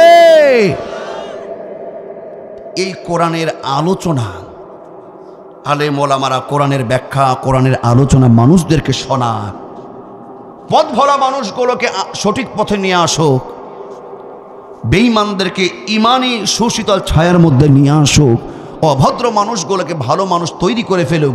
জাহান্নামের রাস্তায় পড়ে থাকা মানুষ বাংলাদেশে নাই। ওই সমস্ত মানুষগুলোকে আলেম ওলামারা কোরআনের সঠিক রাস্তা দেখিয়ে জান্নাতের রাস্তায় নিয়ে আসুক। এটা কি সবাই চায়? সবাই চায়? অনেকে চায় না। তার কারণেই কোরআনের পাখি আল্লামা দেলওয়ার হোসাইনি সাইদি সাহেবকে আমার ভাইয়েরা শুধু একটাই ওনার অপরাধ, সাইদি সাহেবের এতদিন জেনেছেন কোনো অপরাধ ছিল না। আমি বলছি সাইদি সাহেবের একটা অপরাধ আছে। কয়টা অপরাধ? সাইদি সাহেবের একটা অপরাধ আছে। কে বলেছে সাইদি সাহেবের কোনো অপরাধ নাই? আল্লামা দেলওয়ার হোসাইন সাইদি সাহেব রহমতুল্লাহ আলাইহি, ওনার হলো একটা বড় অপরাধ। অপরাধটা কি জানেন? যার করেন কাফের বেঈমানরা সহ্য করতে পারে নাই, ওনার অপরাধ হলো আল্লামা কোরআনের পাখি এই কোরআন দিয়ে কোরআনের আলোচনা তাফসীর করে সারা পৃথিবী থেকে হাজার হাজার বেঈমানদেরকে, অভদ্রগুলোকে কোরআন দিয়ে পাগল করে আমার ভাইরা বেঈমানগুলোকে কোরআনের তাফসীর শুনিয়ে দলে দলে মুসলমান বানিয়ে ফেলেছিলেন। এটাই হলো সাইদি সাহেবের অপরাধ। আওয়াজ দিয়ে বলুন কথা ঠিক না ব্যাঠিক? সাইদি সাহেবকে জেলখানার মধ্যে ভরা হয়েছিল রাজাকার, ধর্ষক, আরো কত কি। সাইদি সাহেব কি রাজাকার ছিলেন? যারা বললেন না সাইদি সাহেব কি ধর্ষক ছিল, আমার ভাই, ওনার অপরাধ হলো ওনার কণ্ঠকে বন্ধ করতে হবে, ওকে জেলে ভর। আমার ভাইরা সাইদি সাহেবকে জেলে ভরেছে যেন কোরআনের তাফসির শুনে আর কোনো বেঈমানকে যেন ইমানদার না করতে পারে। বলি নাউজুবিল্লাহ। দরদিরা আমার, আল্লামা সাইদি সাহেবকে জেলখানার মধ্যে মিথ্যা মামলা দিয়ে পরিকল্পিতভাবে ঢুকিয়েছে। এইখানে শেষ নয়, আল্লামা সাইদি সাহেবকে পরিকল্পিতভাবে জেলখানার মধ্যেই খুন করা হয়েছে, এর মধ্যে কোনো সন্দেহ নাই। আর একবার বলুন, কথা ঠিক না ব্যাঠি? আমার ভাইয়েরা শোনন শোনন, ডানে বামে কেউ উঠাউঠি করবেন না, গভীর মনোযোগ দেন। এটা হলো ইন্টারন্যাশনাল ইস্যু। আল্লামা সাইদি সাহেবকে জেলখানার মধ্যে প্রবেশ করানো, পরিকল্পিতভাবে হত্যা করা, এটা কোনো জাতীয় ইস্যু নয়। মনে করছেন যে দল করে, রাজনীতি করে, এই জন্য তাকে হত্যা করা হয়েছে, এটা কোনো জাতীয় ইস্যু নয়। আমি বলি এটা হলো ইন্টারন্যাশনাল ইস্যু। আমার ভাইয়েরা, ওরা চেয়েছিল সাইদি সাহেবকে হত্যা করে দুনিয়া থেকে বিদায় করে দিবে, যেন কোনো আর কাফের বেঈমান কোরআনের আলোচনা না শোনে। কিন্তু বলুন তো, এক সাইদি সাহেব কবরে গেছে, সাইদি সাহেবের লক্ষ লক্ষ ছাত্র বর্তমান বাংলাদেশে কোরআনের তার উত্তরসূরি হিসাবে তাফসীর পেশ করছে। বলি সুবহানাল্লাহ। কথা ঠিক না ব্যাঠিক? এটাই হলো সাইদি সাহেবের অপরাধ। আমি বলছিলাম কোরআনের কি পাওয়ার। ওয়াইযা তুলিয়াত আলাইহিম আয়াতুহু যাদাতুহুম ঈমানা। শুধু মুমিনদের ঈমান বাড়ে না, অহংকার ঝরে ফেলে দিয়ে যদি কোরআনের কাছে বেঈমানরাও ছুটে আসে, তাদের মান সম্মান কমে নাকি বাড়ে? আমার ভাইরা, কোরআনের সঙ্গে যদি কেউ বেয়াদবি করে, সে যদি হিরো থাকে, হিরো থাকলে কোরআনের সঙ্গে বেয়াদবি করলে আল্লাহ তাকে জিরো করতে পারে কি পারে না?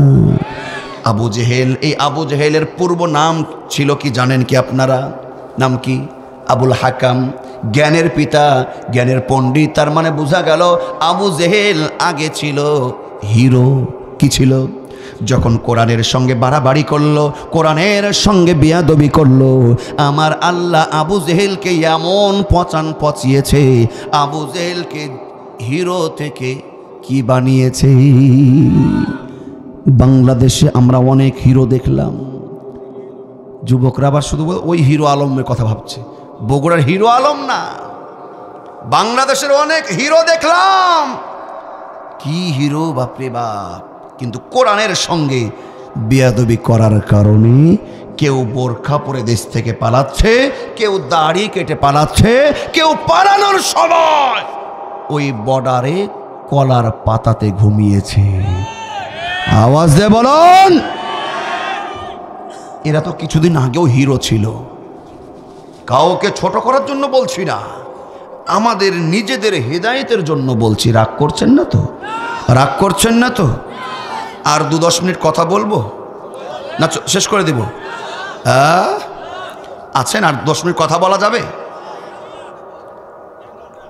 আমার ভাইয়েরা শোনন, আমি এটাই বোঝাতে চাচ্ছি, কোরআনের সঙ্গে কেউ বাড়াবাড়ি করলে সে হিরো থাকতে পারে, কিন্তু আল্লাহ তাকে এমন পচাবে। আমি তো আবার শুনলাম নাকি কালামানিক, বিচারপতি কালামানিকের নাকি ফাটিয়ে দিয়েছে। ওর নাকি 2টা ফাটিয়ে দিয়েছে। আমি বলবো, তুমি আমার দেশের বিচারপতি, তুমি একজন সম্মানিত ব্যক্তি, আমি তোমাকে নিয়ে গর্ব করব, আমার বাংলাদেশের বিচারপতি। কথা বলুন ঠিক কিনা? কিন্তু একে বেইজ্জতি করেছে, কারণ আছে না নাই? এই সাবেক বিচারপতি কালামানিক কোরআনের পাখি শুধু সাইদি সাহেব না, এনায়েতুল্লাহ আব্বাসী সাহেব শুধু না, মামুনুল হক আমির হামজা, মুফতি রফিকুল ইসলাম মাদানী না, কোরআনের পক্ষে যারা এই কথা বলে তাদেরকেই বলে রাজাকার। কথা বলুন। কোরআনের বিপক্ষে যাওয়ার কারণে আমি শুনলাম কালামানিকের নাকি 2টা বিচি আউট। কি আউট? এমন ধাতান দিয়েছে।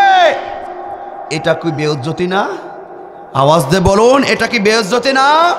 তুমি আমার দেশের বিচারপতি, রে তোর কেন বিচার উঠাবে রে? তোর দুইটার জায়গাতে তুই বিচারপতি, তোর চারটা হয়ে যাক, কিন্তু তোর দুইটা আবার ফাটাবে কেন? কোরআনের সঙ্গে বাড়াবাড়ি করবে যে হিরো থাকতে পারে মুহূর্তের মধ্যে, আমার আল্লাহ তাকে জিরো করবে। কথা বলুন ঠিক কিনা? আর যারা জিরো থাকতে পারে কিন্তু কোরআনটা যদি বুকে ধারণ করতে পারে, জিরো থাকতে পারে, কোরআনের কাছে ছুটে আসার কারণে আমার ভাইরা, আমিরুল মুমিনিন খলিফাতুল মুসলিমিন হযরত ওমর ছিল সাধারণ একটা রাখাল। কি ছিল? হযরত ওমর রাখাল ছিল। জীবনের শুরু থেকেই কিন্তু ওমর ইমানদার ছিল। সমস্ত অহংকার ঝরে ফেলে দিয়ে, আমি বলছিলাম কোরআনের যে একটা পাওয়ার স্পিরিট আছে না নাই, যখন হযরত ওমর একজন রাখাল থেকে অহংকার ঝরে ফেলে দিয়ে কোরআনের কাছে মাথাটা নত করলেন, হযরত ওমরকে জিরো থেকে এমন হিরো আল্লাহ পাক বানিয়েছেন, উর্দু জাহানের প্রেসিডেন্ট হযরত ওমরকে করে দিয়েছে। লা নবিয়্যা বা'দা, নবী বলেন আমার পরে আর কোন নবী আসবে না। কিন্তু আমার মন বলে নবী ওমরের ঈমান, আমল, তাকওয়া, আদর্শ দেখে নবী বলছেন আমার পরে যদি কেউ নবী হিসাবে আসতো, আমার মন বলে আমার আল্লাহ ওমরকে নবী হিসাবে সিলেকশন করে নিত। বলুন না সুবহানাল্লাহ। এই কোরআনের কি পাওয়ার! হযরত ওমর ফারুক কাফেরদের একটা বড় শক্তিশালী হাতিয়ার ছিল। খোলো তরবারি নিয়ে নবীজির দেহ থেকে কল্লাটা আলাদা করার জন্য ছুটছিল। ও দরদিরা আমার, রাস্তার মধ্যে উমরের রাস্তাটা ঘুরিয়ে দেওয়া হলো। বলছে ওমর কোথায় যাও? বলছে মুহাম্মাদের দেহ থেকে কল্লাটা আলাদা করে দিব।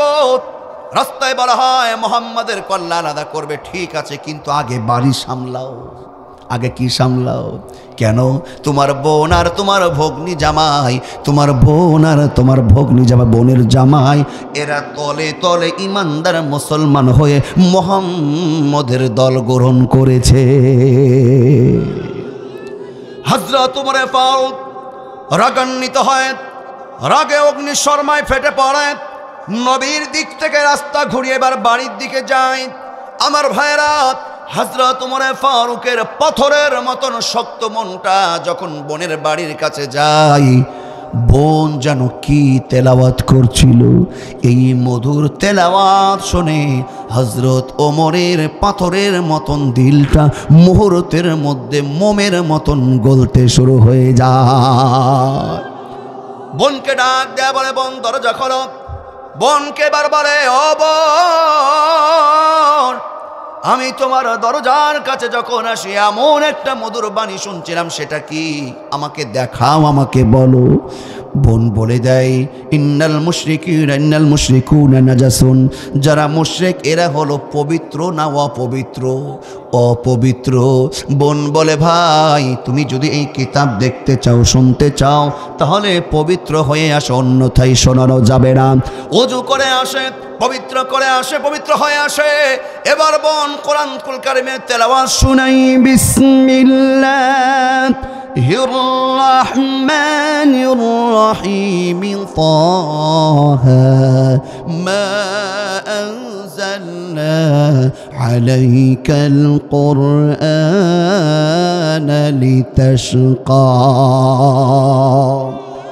হযরত ওমর ফারুক যখন অহংকার ঝরে পড়লেন, কোরআনের কাছে মাথাটা নত করলেন, কোরআনের কাছে যখন স্যালেন্ডার হয়ে গেলেন, আমার দয়ার নবীর প্রেমে মাতোয়ারা হয়ে গেলেন। যে ওমরও খোলা তরবারি নিয়ে নবীর দিকে ছুটে চলছিলেন, হযরত ওমরও ছুটে চলছে এবারও তরবারি নিয়ে। সাহাবীরা বলে, ইয়া রাসূলুল্লাহ, আপনি একটু আড়ালে চলে যান, খাব্বাবের পুত্র ওমর আসছে, ওমর আসছে, নবী আপনি চলে যান। ওমরের আশাটা ভালো লাগছে না, নবী গো আপনার ক্ষতি করে ফেলতে পারে, ইয়া রাসূলুল্লাহ আপনি একটু আড়ালে চলে যান। আমার দয়ার নবী বলে, সাহাবীরা ওমরকে আসতে দাও, ওমরকে আসতে দাও। আমার মন বলে আমার আল্লাহর দোয়া, আল্লাহ বোধহয় আমার দোয়া কবুল করে ফেলেছে। হযরত ওমর চলে আসে, ওমর এসে, ইয়া রাসূলুল্লাহ, ইয়া হাবিবাল্লাহ, নবী গো আমি আপনার আপনার দরবারে আসছিলাম আপনার দেহ থেকে কল্লাটা আলাদা করতে, কিন্তু ইয়া রাসূলুল্লাহ, ইয়া হাবিবাল্লাহ, এমন কালামের তেলাওয়াত আমি শুনেছি, এমন মধুর ঐশীর বাণী আমি শুনেছি, ও নবী, আপনার দেহ থেকে কল্লাটা আলাদা করতে নয়, বরং নবী গো, আমি ওমর এই তরবারিটা আপনার পায়ের কাছে রেখে দিলাম। নবী, আমি ওমর আমার এই দেহটা ইসলামের জন্য আপনার পায়ের কাছে ওয়াকফ করে দিলাম। বলি সুবহানাল্লাহ। দাও খোদা দাও আমায় আবার উমর দরজ দিন, দাও খোদা দাও আমায় আবার উমর দরজ দিন, দাও খোদা দাও আমায় আবার উমর দরজ দিন, দাও আলীর মতো বীর সেনানি, আলীর মতো বীর সেনানি জগতে নিখিল, দাও খোদা দাও আমায় আবার ওমর দরজ দিন, দাও খোদা দাও আমায় আবার ওমর দরজ দিন। পড়ুন আমিন, আরো আওয়াজ দিয়ে পড়ুন আমিন। শুধু কোরআনের তেলাওয়াত, কোরআনের আলোচনা শুনলে চলবে না, শুনতে হবে ওমরের মতন দিল দিয়ে। কথা বলুন ঠিক না ব্যাঠিক? ওমরের মতন দিল দিতে হবে, সমস্ত অহংকার ঝুড়ে ফেলে ওমরের মতন ভুল পথ থেকে যদি আপনি ফিরে আসেন, সঠিক পথের রাস্তা যদি আপনি ধরতে পারেন, আল্লাহ রাব্বুল আলামিন আপনাকে জিরো থেকে এমন হিরো করবেন আপনি কল্পনাও করতে পারবেন না। কথা বলুন ঠিক না ব্যাঠিক? আমার ভাইয়েরা, আমি বলছিলাম কোরআনের পাখি আল্লামা সাঈদী সাহেবকে হত্যা করার একটাই কারণ হলো এই কোরআনের আলোচনা, কোরআনের তাফসীর যেন শুনিয়ে বেধর্মীগুলোকে যেন ইমানদার বানাতে না পারে, অভদ্র মানুষগুলোকে যেন ভদ্র না বানাতে পারে, এই ভয় তারা পেয়ে গেছিল। সর্বনাশ! আল্লামা সাঈদী সাহেব যে কাজ শুরু করেছে, যে দাওয়াত দেওয়া শুরু করেছে, এইভাবে চলতে থাকলে আমাদের ক্ষমতার ভাটা বাজবে, আমাদের ক্ষমতার রসাতলে যাবে। কথা বলুন ঠিক না ব্যাঠিক? এই জন্য আল্লামা সাঈদী সাহেবকে কোরআনের জন্য যারা ভালোবাসেন, আমি তাদেরকে বলতে চাই, কোরআনের জন্য আল্লামা সাঈদী সাহেবকে যারা ভালোবাসেন, অনেকে মনক্ষুণ্ণ হতে পারে, হুজুর এই সব কথা এখানে কেন? কোরআনের জন্য এই কথা বলছি, তার কারণ আপনার কাছে এটা খারাপ লাগতো না যদি আপনার পিতার জায়গায় আপনি সাঈদী সাহেবকে বসাতেন। আল্লামা সাঈদী সাহেব যদি আপনার বাপ হতো, বিষয়টা আপনার কাছে কেমন লাগতো? আল্লামা সাঈদী সাহেব যদি আপনার সন্তান হতো, এই বিষয়টা আপনার কাছে কেমন লাগতো? আল্লামা সাঈদী সাহেব যদি আপনার আপন ভাই হতো, এই বিষয়টা আপনার কাছে কেমন লাগতো? কথা বলুন ঠিক কিনা? এই জাতির কাছে তাদের চেহারা উন্মোচন হয়ে গেছে। তারা পরিকল্পিতভাবে ষড়যন্ত্র করে আল্লামা সাঈদী সাহেবকে জেলখানার মধ্যে বন্ধ করেছিল। আমি তত্ত্বাবধায়ক সরকার ডক্টর ইউনূস সাহেবকে অনুরোধ জানাই, তত্ত্বাবধায়ক সরকারের কাছে দাবি রাখতে চাই, আল্লামা সাঈদী সাহেবকে পরিকল্পিতভাবে যাদের নির্দেশে ইনজেকশন পুশ করা হয়েছিল, ওই ডাক্তারকে অচিরেই অ্যারেস্ট করতে হবে, তাহলে বের হয়ে আসবে আল্লামা সাঈদী সাহেবের এটা মৃত্যু স্বাভাবিক মৃত্যু ছিল না, ওনাকে খুন করা হয়েছে, ওনাকে খুন করা হয়েছে।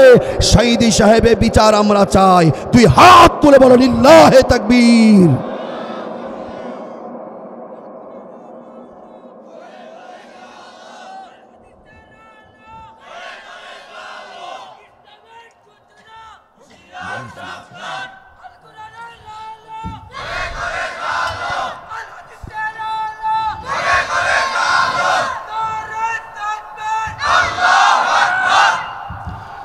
আমার ভাইরা,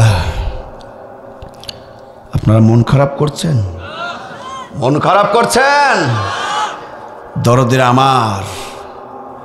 আমার ভাইরা, 50 বছর পরে তোমার বাবার বিচার যদি বাংলার মাটিতে 50 বছর হয়, হৃদয়ের ডায়েরিতে লিখে রেখো 100 বছর পরে হলেও আল্লামা সাঈদী সাহেবের বিচার বাংলার মাটিতে হবে। আর একবার বলুন, কথা ঠিক কিনা? মুমিনের বৈশিষ্ট্য কয়টি? সফল সাচ্চা মুমিনের বৈশিষ্ট্য কয়টি? সংক্ষেপে কয়টা জেনেছি?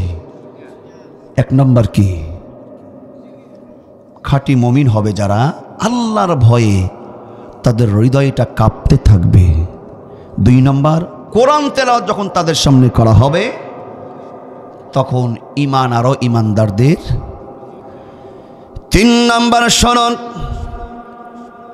মুমিনের 3 নম্বর কোয়ালিটি হলো আল্লাহ সুবহানাহু ওয়া তাআলা তিনি বলেন ওয়া আলা রাব্বিহিম ইয়াতাওয়াক্কালুন। আল্লাহ বলছেন মুমিনের 3 নম্বর কোয়ালিটি হলো, এটা অত্যন্ত গুরুত্বপূর্ণ একটি কোয়ালিটি, বৈশিষ্ট্য। খুব কান খাড়া করে মনোযোগ দিয়ে শুনুন। ওয়া আলা রাব্বিহিম ইয়াতাওয়াক্কালুন, মুমিন হবে যারা সুখে দুঃখে বিপদে মুসিবতে মুমিন সর্ব অবস্থায় একজনের উপরে ভরসা করবে। তিনি কে? মুমিন তাওয়াক্কুল করবে, মুমিন সুখে দুঃখে ভরসা করবে একজনের উপরে। তিনি কে? আমার আল্লাহ রাব্বুল আলামিন মুমিনদেরকে আল্লাহর উপরে ভরসা করার জন্য অন্য জায়গায় বলেন, 5 নম্বর সূরা সূরাতুল মাইদার 11 নম্বরে আল্লাহ বলেন ওয়াত্তাকুল্লাহা ওয়া আলাল্লাহি ফালইয়াতাওয়াক্কালিল মুমিনুন।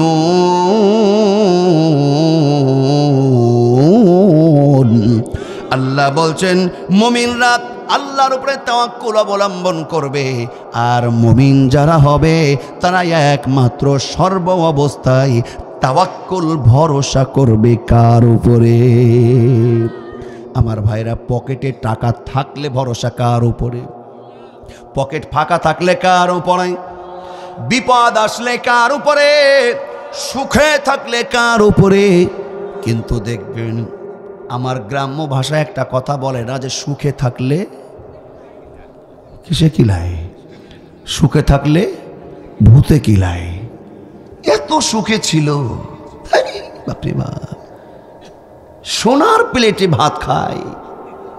সার্টিফিকেট আমাদের দেওয়া হয়েছিল, এত সুখে ইসলামের পিছে লাগে, আলেম ওলামার পিছে লাগে, টুপিওয়ালাদেরকে ধরে। সুখে থাকলে ভূতে কিলায়। সর্ব অবস্থায় ইমানদার মুসলমান একজনের উপরে ভরসা করবেন, তিনি হলেন। আমরা ভরসা করি কতক্ষণ জানেন? আমার মন মতন হয় যতক্ষণ, পকেটে টাকা থাকে যতক্ষণ, বিপদ আসে না যতক্ষণ, ততক্ষণ আমরা ভরসা করি কার উপরে? আল্লাহর উপরে। তবে সবাই না, যারা খাঁটি মুমিন, যারা খাঁটি মুমিন, আল্লাহ তো ওটাই বলছেন মুমিনের 3 নম্বর বৈশিষ্ট্য। যারা মুমিন এখনো খাঁটি হতে পারে নাই, ওরা বিপদে পড়লেই ভরসা করে কিসের উপরে? মানুষের উপরে, নেতার উপরে, অন্য কোনো মাধ্যমের উপরে। কিন্তু খাঁটি মুমিন সর্ব অবস্থায় বিপদে থাকুক, সুখে থাকুক আর মুসিবতে থাকুক, ভরসা করে কার উপরে? চিৎকার করে আরেকবার বলুন, কার উপরে? দরদের আমার, ছোট্ট একটা দৃষ্টান্ত শোনেন। বাংলাদেশের হাজার হাজার ইমানদার মুসলমান আমরা দেখেছি, শুধু অ্যারেস্ট না, শুধু অ্যারেস্ট না আমার ভাইয়েরা, জেলখানার মধ্যে তাদেরকে ভরা হয়েছে। বছরের পর বছর জীবন পার করেছে, এত বিপদে মুসিবতে, তারপরেও ভরসা করেছিল কার উপরে? খাঁটি মুমিন মুসলমান জীবন দিয়ে দিবে, ফাঁসির দড়ি, ফাঁসির রশি গলায় ঝুলিয়ে নিবে, তারপরেও ভরসা আল্লাহর উপর থেকে অন্য দিকে সরাবে না। কিন্তু যারা খাঁটি মুমিন হতে পারে নাই, ওই যে বলছিলাম কলবে মারিদ, যাদের কলবটা অসুস্থ, এরা হলো মুনাফিক। একটু বিপদে পড়লেই বাঁচার জন্য আল্লাহর উপরতে তাওয়াক্কুল বাদ দিয়ে যা ইচ্ছা তাই করবে, এই রকম মুনাফিক মার্কা মুসলমান বাংলাদেশে নাই। সালমান এফ রহমান নাম শুনেছেন? কি নাম? সালমান এফ রহমান নাম শুনেছেন? এই বিষয়গুলো যদি চোখের সামনে বুঝতে সহজ হবে। সালমান এফ রহমানের এত বড় বড় দাড়ি দেখেছিলেন? এত বড় বড় দাড়ি, আল্লাহ পাক তাকে ক্ষমতা দিয়েছিল, করেছে অনেকগুলো গাড়ি বাড়ি। সালমান রহমানের মুখে এত বড় দাড়ি, আল্লাহ জানে কিভাবে করেছে অনেকগুলো বাড়ি গাড়ি। যখন তার উপরে বিপদ আসলো, এখন পালানোর জন্য চিন্তা করছে আমার চেহারা আগের মতন থাকলেই বিপদ আছে, বাপরে বাপ। তো কি করবে? কোদাল দিয়ে দাড়ি কাট।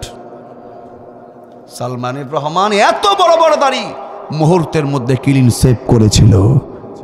এটা কিসের জন্য? পুলিশের হাত থেকে, প্রশাসনের হাত থেকে, বলুন, প্রশাসনের হাত থেকে বাঁচার জন্য। এবার বলুন, তার তাওয়াক্কুল এই বিপদে মুসিবতে তার তাওয়াক্কুলকে আল্লাহর উপরে ছিল। খাঁটি ইমানদার মুসলমান মুমিন হলে তার তাওয়াক্কুল থাকতো আল্লাহর উপরে। আর আল্লাহর উপরে যারা ভরসা তাওয়াক্কুল থাকবে, নবীর সুন্নাহকে কেউ কখনো কতল করতে পারবে না। যখন আল্লাহর উপরে ভরসা সে হারিয়েছে, দাড়ি মনে করেছে দাড়ি কাটলেই আমি বেঁচে যাব, এই দাড়ির উপরে তার ভরসা এসেছে, বিপদ তার কমেছে নাকি বেড়েছে? খাঁটি মুমিন কেমন হতে হবে এবার শুনুন। পয়গম্বর হযরত ইব্রাহিম আলাইহিস সালাতু ওয়াস সালাম, ওনার উপরে বিপদ এসেছিল। বিপদগুলো বলুন তো, এই সমস্ত আমাদের বাংলাদেশের চাইতে বিপদ ছোট নাকি বড়? কেমন বড় শোনেন আমার ভাইরা। পয়গম্বর ইব্রাহিম জীবনে অনেক পরীক্ষা দিয়েছেন। ওনার জীবনের শ্রেষ্ঠ এবং সবচাইতে বড় পরীক্ষা হলো আমার ভাইরা এক আল্লাহর দাওয়াত দেওয়ার কারণে, তাওহীদের দাওয়াত দেওয়ার কারণে নমরুদ কিন্তু ইব্রাহিম আলাইহিস সালাতু ওয়াস সালামকে অগ্নিকুণ্ডে আগুনের মধ্যে নিক্ষেপ করেছিল, ঠিক কিনা? আগুনের মধ্যে কিছুক্ষণের মধ্যে ফেলে দেওয়া হবে। যে আগুনের তাপ এত বেশি, আগুনের উপর দিয়ে আমার ভাইরা যদি কোনো পাখি উড়ে যেত, ওই আগুনের তাপে মুহূর্তের মধ্যে আগুনের তাপে ওই পাখিটা পুড়ে একেবারে কঙ্কাল হয়ে জমিনে পড়ে যেত। এত তাপ কিছুক্ষণের মধ্যে পয়গম্বর ইব্রাহিমকে ফেলা হবে। বুঝে থাকলে বলুন, বিপদটা ছোট নাকি বড়? আরো জোরে বলুন। এত বড় বিপদ আমার ভাইরা, আপনি আমি হলে কি করতাম? তাওয়াক্কুল দেখেন, পয়গম্বর যখন এই রকম বিপদে আল্লাহ পাক পরীক্ষা করার জন্য জিব্রাইল আলাইহিস সালাতু ওয়াস সালামকে পাঠিয়ে দিলেন। জিবরিল আমিন হাজির। জিব্রাইল আলাইহিস সালাতু ওয়াস সালাম পয়গম্বর ইব্রাহিমকে বলে, ও পয়গম্বর ইব্রাহিম, তুমি জানো আমি ফেরেশতাদের সর্দার, আমার একটা নয় দুইটা নয়, আমার 600 ডানা আছে। ও ইব্রাহিম, আমার 600 ডানা। কিছুক্ষণের মধ্যে নমরুদ তোমাকে আগুনে পুড়িয়ে মারবে, আগুনে পুড়িয়ে শেষ করে দিবে। পয়গম্বর, তুমি কি আমার কাছে সাহায্য চাও কিনা? আমার উপরে ভরসা করো, আমার 600 ডানা আছে, আমার কাছে তুমি খালি একবার সাহায্য চাও। দেখো নমরুদের এই পরিকল্পিত এই অগ্নিকণ্ড মুহূর্তের মধ্যে আমার 600 ডানা দিয়ে আমি ধ্বংস করে দিব। জিবরিল যখন এই কথা বলেন, আমার ভাইরা পয়গম্বর ইব্রাহিম বলে, ও জিবরাইল, তুমি 600 ডানার শক্তি দেখাচ্ছ, তোমার কাছে আমার সাহায্য চাওয়ার কথা বলছো। ও জিবরাইল, আমি তোমাকে বলতে চাই, আচ্ছা বলো তো, যেই আল্লাহর জন্য আমি আগুনে যাচ্ছি, যেই আল্লাহর জন্য নমরুদ আমাকে আগুনে ফেলতে যাচ্ছে, ওই আল্লাহ কি আমার এই দৃশ্য দেখে না? ও জিবরাইল, তোমার কাছে আমি সাহায্য চাই না, তোমার উপরে আমি ভরসা করি না, আমার আল্লাহর উপরে ভরসা করে আমার চাহিদা, আমার ইচ্ছা, আমার চাওয়া, আমার তাওয়াক্কুল ভরসা করা লাগলে তোমার কাছে না, একমাত্র ওই আল্লাহর কাছেই সাহায্য চাইব। বলি সুবহানাল্লাহ। বিপদে পড়ে পয়গম্বর ভরসা করলেন কার উপরে? এই জন্য আল্লাহ বলেন ওয়ালা রাব্বিহিম ইয়াতাওয়াক্কালুন। মুমিনের 3 নম্বর কোয়ালিটি হলো মুমিন সুখে দুঃখে বিপদে মুসিবতে একমাত্র তাওয়াক্কুল করবে কার উপরে? আল্লাহর উপরে। আপনি যদি তাওয়াক্কুল করতে পারেন, আল্লাহ পাক আপনার পাশে থাকবে কি থাকবে না? আওয়াজ দিয়ে বলুন, থাকবে কি থাকবে না? পয়গম্বর ইব্রাহিমকে যখন আগুনের মধ্যে ফেলে দেওয়া হলো, আমার আল্লাহ পাক খুশি হয়ে গেছে। আল্লাহ রাব্বুল আলামিন আগুনের উপরে আয়াত নাজিল করে দিয়েছে। আমার আল্লাহ আয়াত নাজিল করে দিলেন, কুলনা ইয়া নারু কুনি বারদাও ওয়া সালামান আলা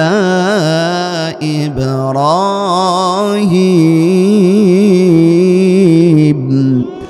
আমার আল্লাহ বলে, আগুন রে খবরদার খবরদার, আমার ইব্রাহিমের জন্য এত বেশি গরম হবে না, এত তাপ দিবি না যেন আমার ইব্রাহিমের কষ্ট হয়। আমার এতটা কুল, এতটা ঠান্ডা হবে না যেন ইব্রাহিমের সর্দি লেগে যায়। আল্লাহু আকবার।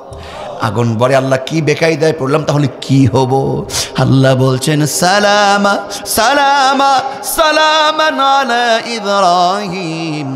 আমার ইব্রাহিমের জন্য না গরম না ঠান্ডা, শান্তিদায়ক সালামান হয়ে যা। বলি সুবহানাল্লাহ। ওই আগুনের উপরে আল্লাহ যখন আয়াত নাজিল করলেন, পয়গম্বর ইব্রাহিম 1 দিন নয়, 2 দিন নয়, 10 দিন নয়, 20 দিন নয়, কতদিন আগুনে ছিলেন? একটি বর্ণনায় পাওয়া যায় 40 দিন আগুনে ছিলেন। আপনি আল্লাহর জন্য হয়ে গেলে আল্লাহ আপনার জন্য হয়ে যাবে। 40 দিন পরে পয়গম্বর তার পরিবার, তার বংশের লোকদেরকে বলেছিলেন, আমার জীবনে আমি যে সময় পার করেছি, আমার জীবনের সবচাইতে সুন্দর, সবচাইতে আনন্দের মুহূর্তের সময়টা ছিল আমি নমরুদের অগ্নিকুণ্ডে যেই 40 দিন ছিলাম, এটাই ছিল আমার কাছে সবচাইতে সুন্দর জীবন। বলি সুবহানাল্লাহ, আল্লাহু আকবার। ওই আল্লাহ তো এখন নাই। আওয়াজ, ওই আল্লাহ এখন আছে না নাই? তো হুজুর আছে, বয়স তো আগের মতন নাই, আল্লাহ হয়তো রিটায়ার্ড নেবে ভাবছে। হ্যাঁ, আল্লাহ আছে না নাই? ওনার শক্তি আগের মতন আছে না দুর্বল হয়ে গেছে? হুয়াল আউয়ালু ওয়াল আখিরু ওয়াল যাহিরু ওয়াল বাতিন। আল্লাহ প্রথমেও যেমন শেষেও তেমন। আল্লাহু আকবার। ওই আল্লাহ আমাদের বিপদে আমরা যদি আল্লাহর উপরে ভরসা করি, আমাদেরকে হেফাজত করবেন কি করবেন না? আওয়াজ দেন, করবেন কি করবেন না? সেই নমুনা তো আমরা দেখি নাই। নমুনা কি দেখেছি? নমুনা দেখেছি, দেখেন নাই? ইমানদার মুসলমান আল্লাহর উপরে ভরসা করেছিল। কার উপর ভরসা করেছিল? আর ওদের ভরসা ছিল, দেখেন, সাজানো বাগান। রাগ করছেন বোধহয়? সাজানো বাগান ওদের একটা, পুলিশ ওদের, র্যাব ওদের, বিজিবি ওদের, আর্মি ওদের, চৌকিদার ওদের, এমপি ওদের, মন্ত্রী ওদের। আমার ভাইরা সব ওদের, অফিস ওদের, মসজিদও মাদ্রাসাও করে নিয়েছিল ওদের। কথা বলুন ঠিক কিনা? সাজানো বাগান। ওরা মনে করেছিল এই বাগান কেউ নষ্ট করতে পারবে না। ভরসা ছিল ওয়ালা রাব্বিহিম ইয়াতাওয়াক্কালুন। ওরা ইমানদার মুসলমানের কানের এই যে পুলিশের রিভলভার ধরে, পিস্তল ধরে, এই যে পুলিশের উপরে ভরসা করে তাওয়াক্কুল করে ক্ষমতার চেয়ারে বসেছিল। কথা বলুন ঠিক কিনা? ওদের ভরসা আল্লাহর উপরে ছিল না, ছিল বিজিবির উপরে, আর্মির উপরে, পুলিশের উপরে। এই জন্য আমার আল্লাহ একটু খেলা দেখিয়েছেন না দেখায় নাই? কথা বলুন। বুঝা গেল ওই আল্লাহ আছে না নেই। তবে অনেকে বলছে দেশ স্বাধীন হয়ে গেছে, অনেকে বলছে আমাদের বিজয় হয়ে গেছে। আমি এই কথার সাথে সম্পূর্ণ বিরোধিতা করছি, এই কথার আমি একমত নই। দেশ স্বাধীন হয়েছে, দেশ এখনো স্বাধীন হয় নাই। মনে করছেন ফাইনাল খেলায় জিতেছেন, আমি বলি না, আমি বলি এখনো ফাইনাল খেলা হয় নাই। আপনারা খুব লাফালাফি করছেন। আচ্ছা বলুন তো, দেশ তো স্বাধীন হয়েছে কতই আগস্টে? 5 আগস্টে। বলুন তো 5 আগস্টের পর থেকে চাঁদাবাজি, খুন খারাপি, অন্যায়, জুলুম, অবিচার একেবারে শেষ হয়ে গেছে না আছে? আসতে বলবে না, শেষ হয়েছে না আছে? আছে, থাকবে, থাকবে, থাকবে। কেন? ততদিন পর্যন্ত সমাজ থেকে, রাষ্ট্র থেকে চাঁদাবাজি, খুন খারাপি, অন্যায় দূরীভূত হবে না যতক্ষণ সমাজ কোরআন দিয়ে চলবে না। ততদিন পর্যন্ত এই রাষ্ট্র থেকে সমস্ত অন্যায় বন্ধ হবে না যতদিন পর্যন্ত বাংলাদেশের পার্লামেন্টে এই কোরআন পাশ করা হবে না। কথা বলুন ঠিক না ব্যাঠিক? স্বাধীনতা স্বাধীনতা বলে লাফাচ্ছেন, তাই না? খুব লাফাচ্ছেন। স্বাধীনতা এখনো হয় নাই।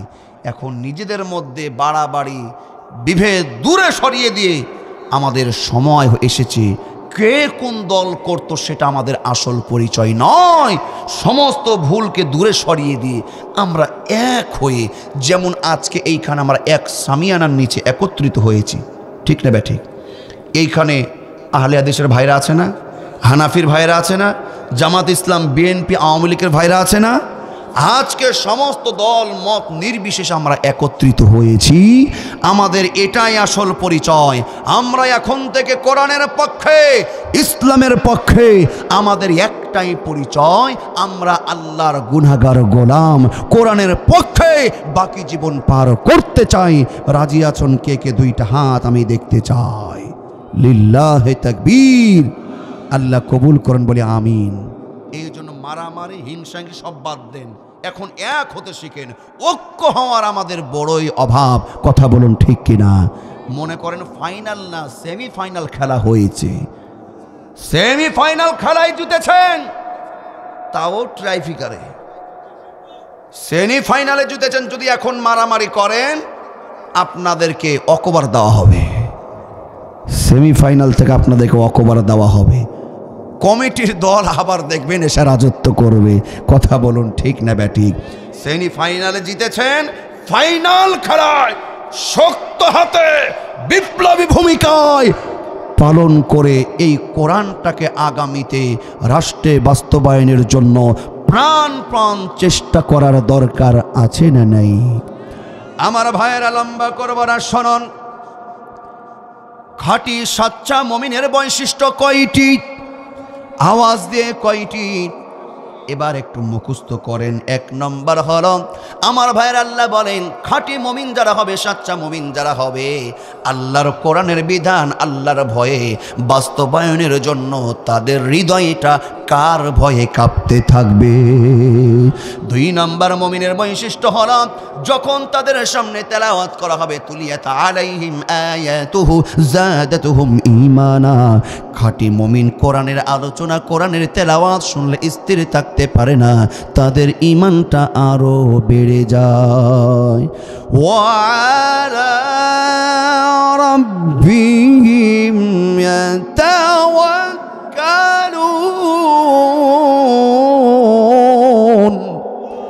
মুমিনের 3 নম্বর কোয়ালিটি হলো, সুখে দুঃখে বিপদে মুসিবতে মুমিন সর্ব অবস্থায়, ঘরে বাইরে, পরিবারে, সমাজে, রাষ্ট্রে, মুমিন সর্ব অবস্থায় তাওয়াক্কুল, ভরসা করবে কার উপরে? মুমিনের 4 নম্বর বৈশিষ্ট্য হলো, আল্লাযীনা ইউকিমুনাস সালাতা ওয়া মিম্মা রাযাকনাহুম ইউনফিকুন।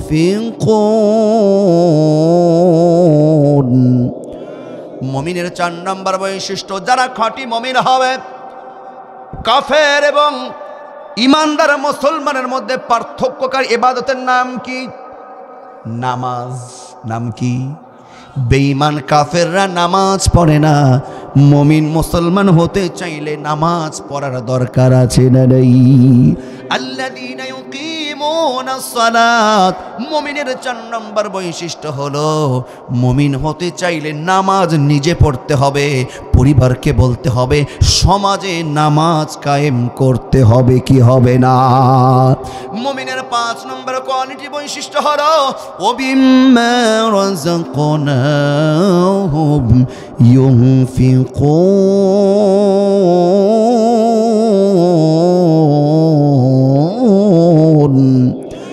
মুমিন হবে যারা, আল্লাহ বলছেন আল্লাহর দেওয়া রিজিক থেকে মুমিন আল্লাহর রাস্তায় খরচ করবে তারা, বলি সুবহানাল্লাহ। মুমিনের 5 নম্বর বৈশিষ্ট্য হলো আল্লাহ, এই যে আপনি আমি যে পড়ে আছি, পোশাক পরিধান, টাকা পয়সা, খাওয়া দাওয়া, এইগুলো সব রিজিকের অন্তর্ভুক্ত। এইগুলোর মালিক আপনার বাড়ি গাড়ি টাকা পয়সা, এইগুলো সব কিছুর মালিক আপনি আমি নাকি কে? আপনার সমস্ত ব্যাংক ব্যালেন্স, টাকা পয়সা, সব কিছুর মালিক কে? সবাই বলতে পারলেন না কে? আল্লাহ বলছে ওয়ামিম্মা রাযাকনাহুম ইউনফিকুন, আমি তাদেরকে যে রিজিক দিয়েছি, আল্লাহু আকবার, আল্লাহু আকবার। আল্লাহ বলছে আমি তাদেরকে যে রিজিক দিয়েছি, তারা যদি আসলেই মুমিন হতে পারে, মুমিন হতে চায়, আমার দেওয়া রিজিকগুলো প্রয়োজনে আমার রাস্তায় তারা আমার সন্তুষ্টর জন্য দান করবে, সদকা করবে, ভালো কাজের জন্য এগিয়ে আসবে। বলুন না সুবহানাল্লাহ। অন্য জায়গায় আল্লাহ বলেন ইন্নাল্লাহা আশতারা মিনাল মুমিনিনা আনফুসাহুম ওয়া আমওয়ালাহুম বিআন্না লাহুমুল জান্নাহ। চিৎকার করে বলি আল্লাহু আকবার। আল্লাহ কি বলছেন? আমার আল্লাহ বলেন মুমিনের জান এবং মাল আমি আল্লাহ 2টা জিনিস ক্রয় করে নিয়েছি। একটা জিনিসের বিনিময়ে মুমিন জান এবং মাল দিবে আমি আল্লাহ, আল্লাহর রাস্তায়। আমি আল্লাহ তাদেরকে জান্নাতের মেহমান বানিয়ে নিব, বলি সুবহানাল্লাহ। এই হলো মুমিনের কয়টি বৈশিষ্ট্য? আওয়াজ দিয়ে বলুন কয়টি? এই 5টা গুণ যাদের মধ্যে আমাদের ছিল 100%, আলহামদুলিল্লাহ। যাদের মধ্যে 50% ছিল, বাকি 50% এনে 100% আনার দরকার আছে না নাই? যাদের মধ্যে 1টা ছিল, 4টা ছিল না, 4টা নিয়ে আসবো। যাদের মধ্যে 4টা কোয়ালিটি ছিল, 1টা ছিল না। আমরা মুমিন হতে চাইলে এই 5টা কোয়ালিটি আমাদের আনার দরকার আছে না নাই?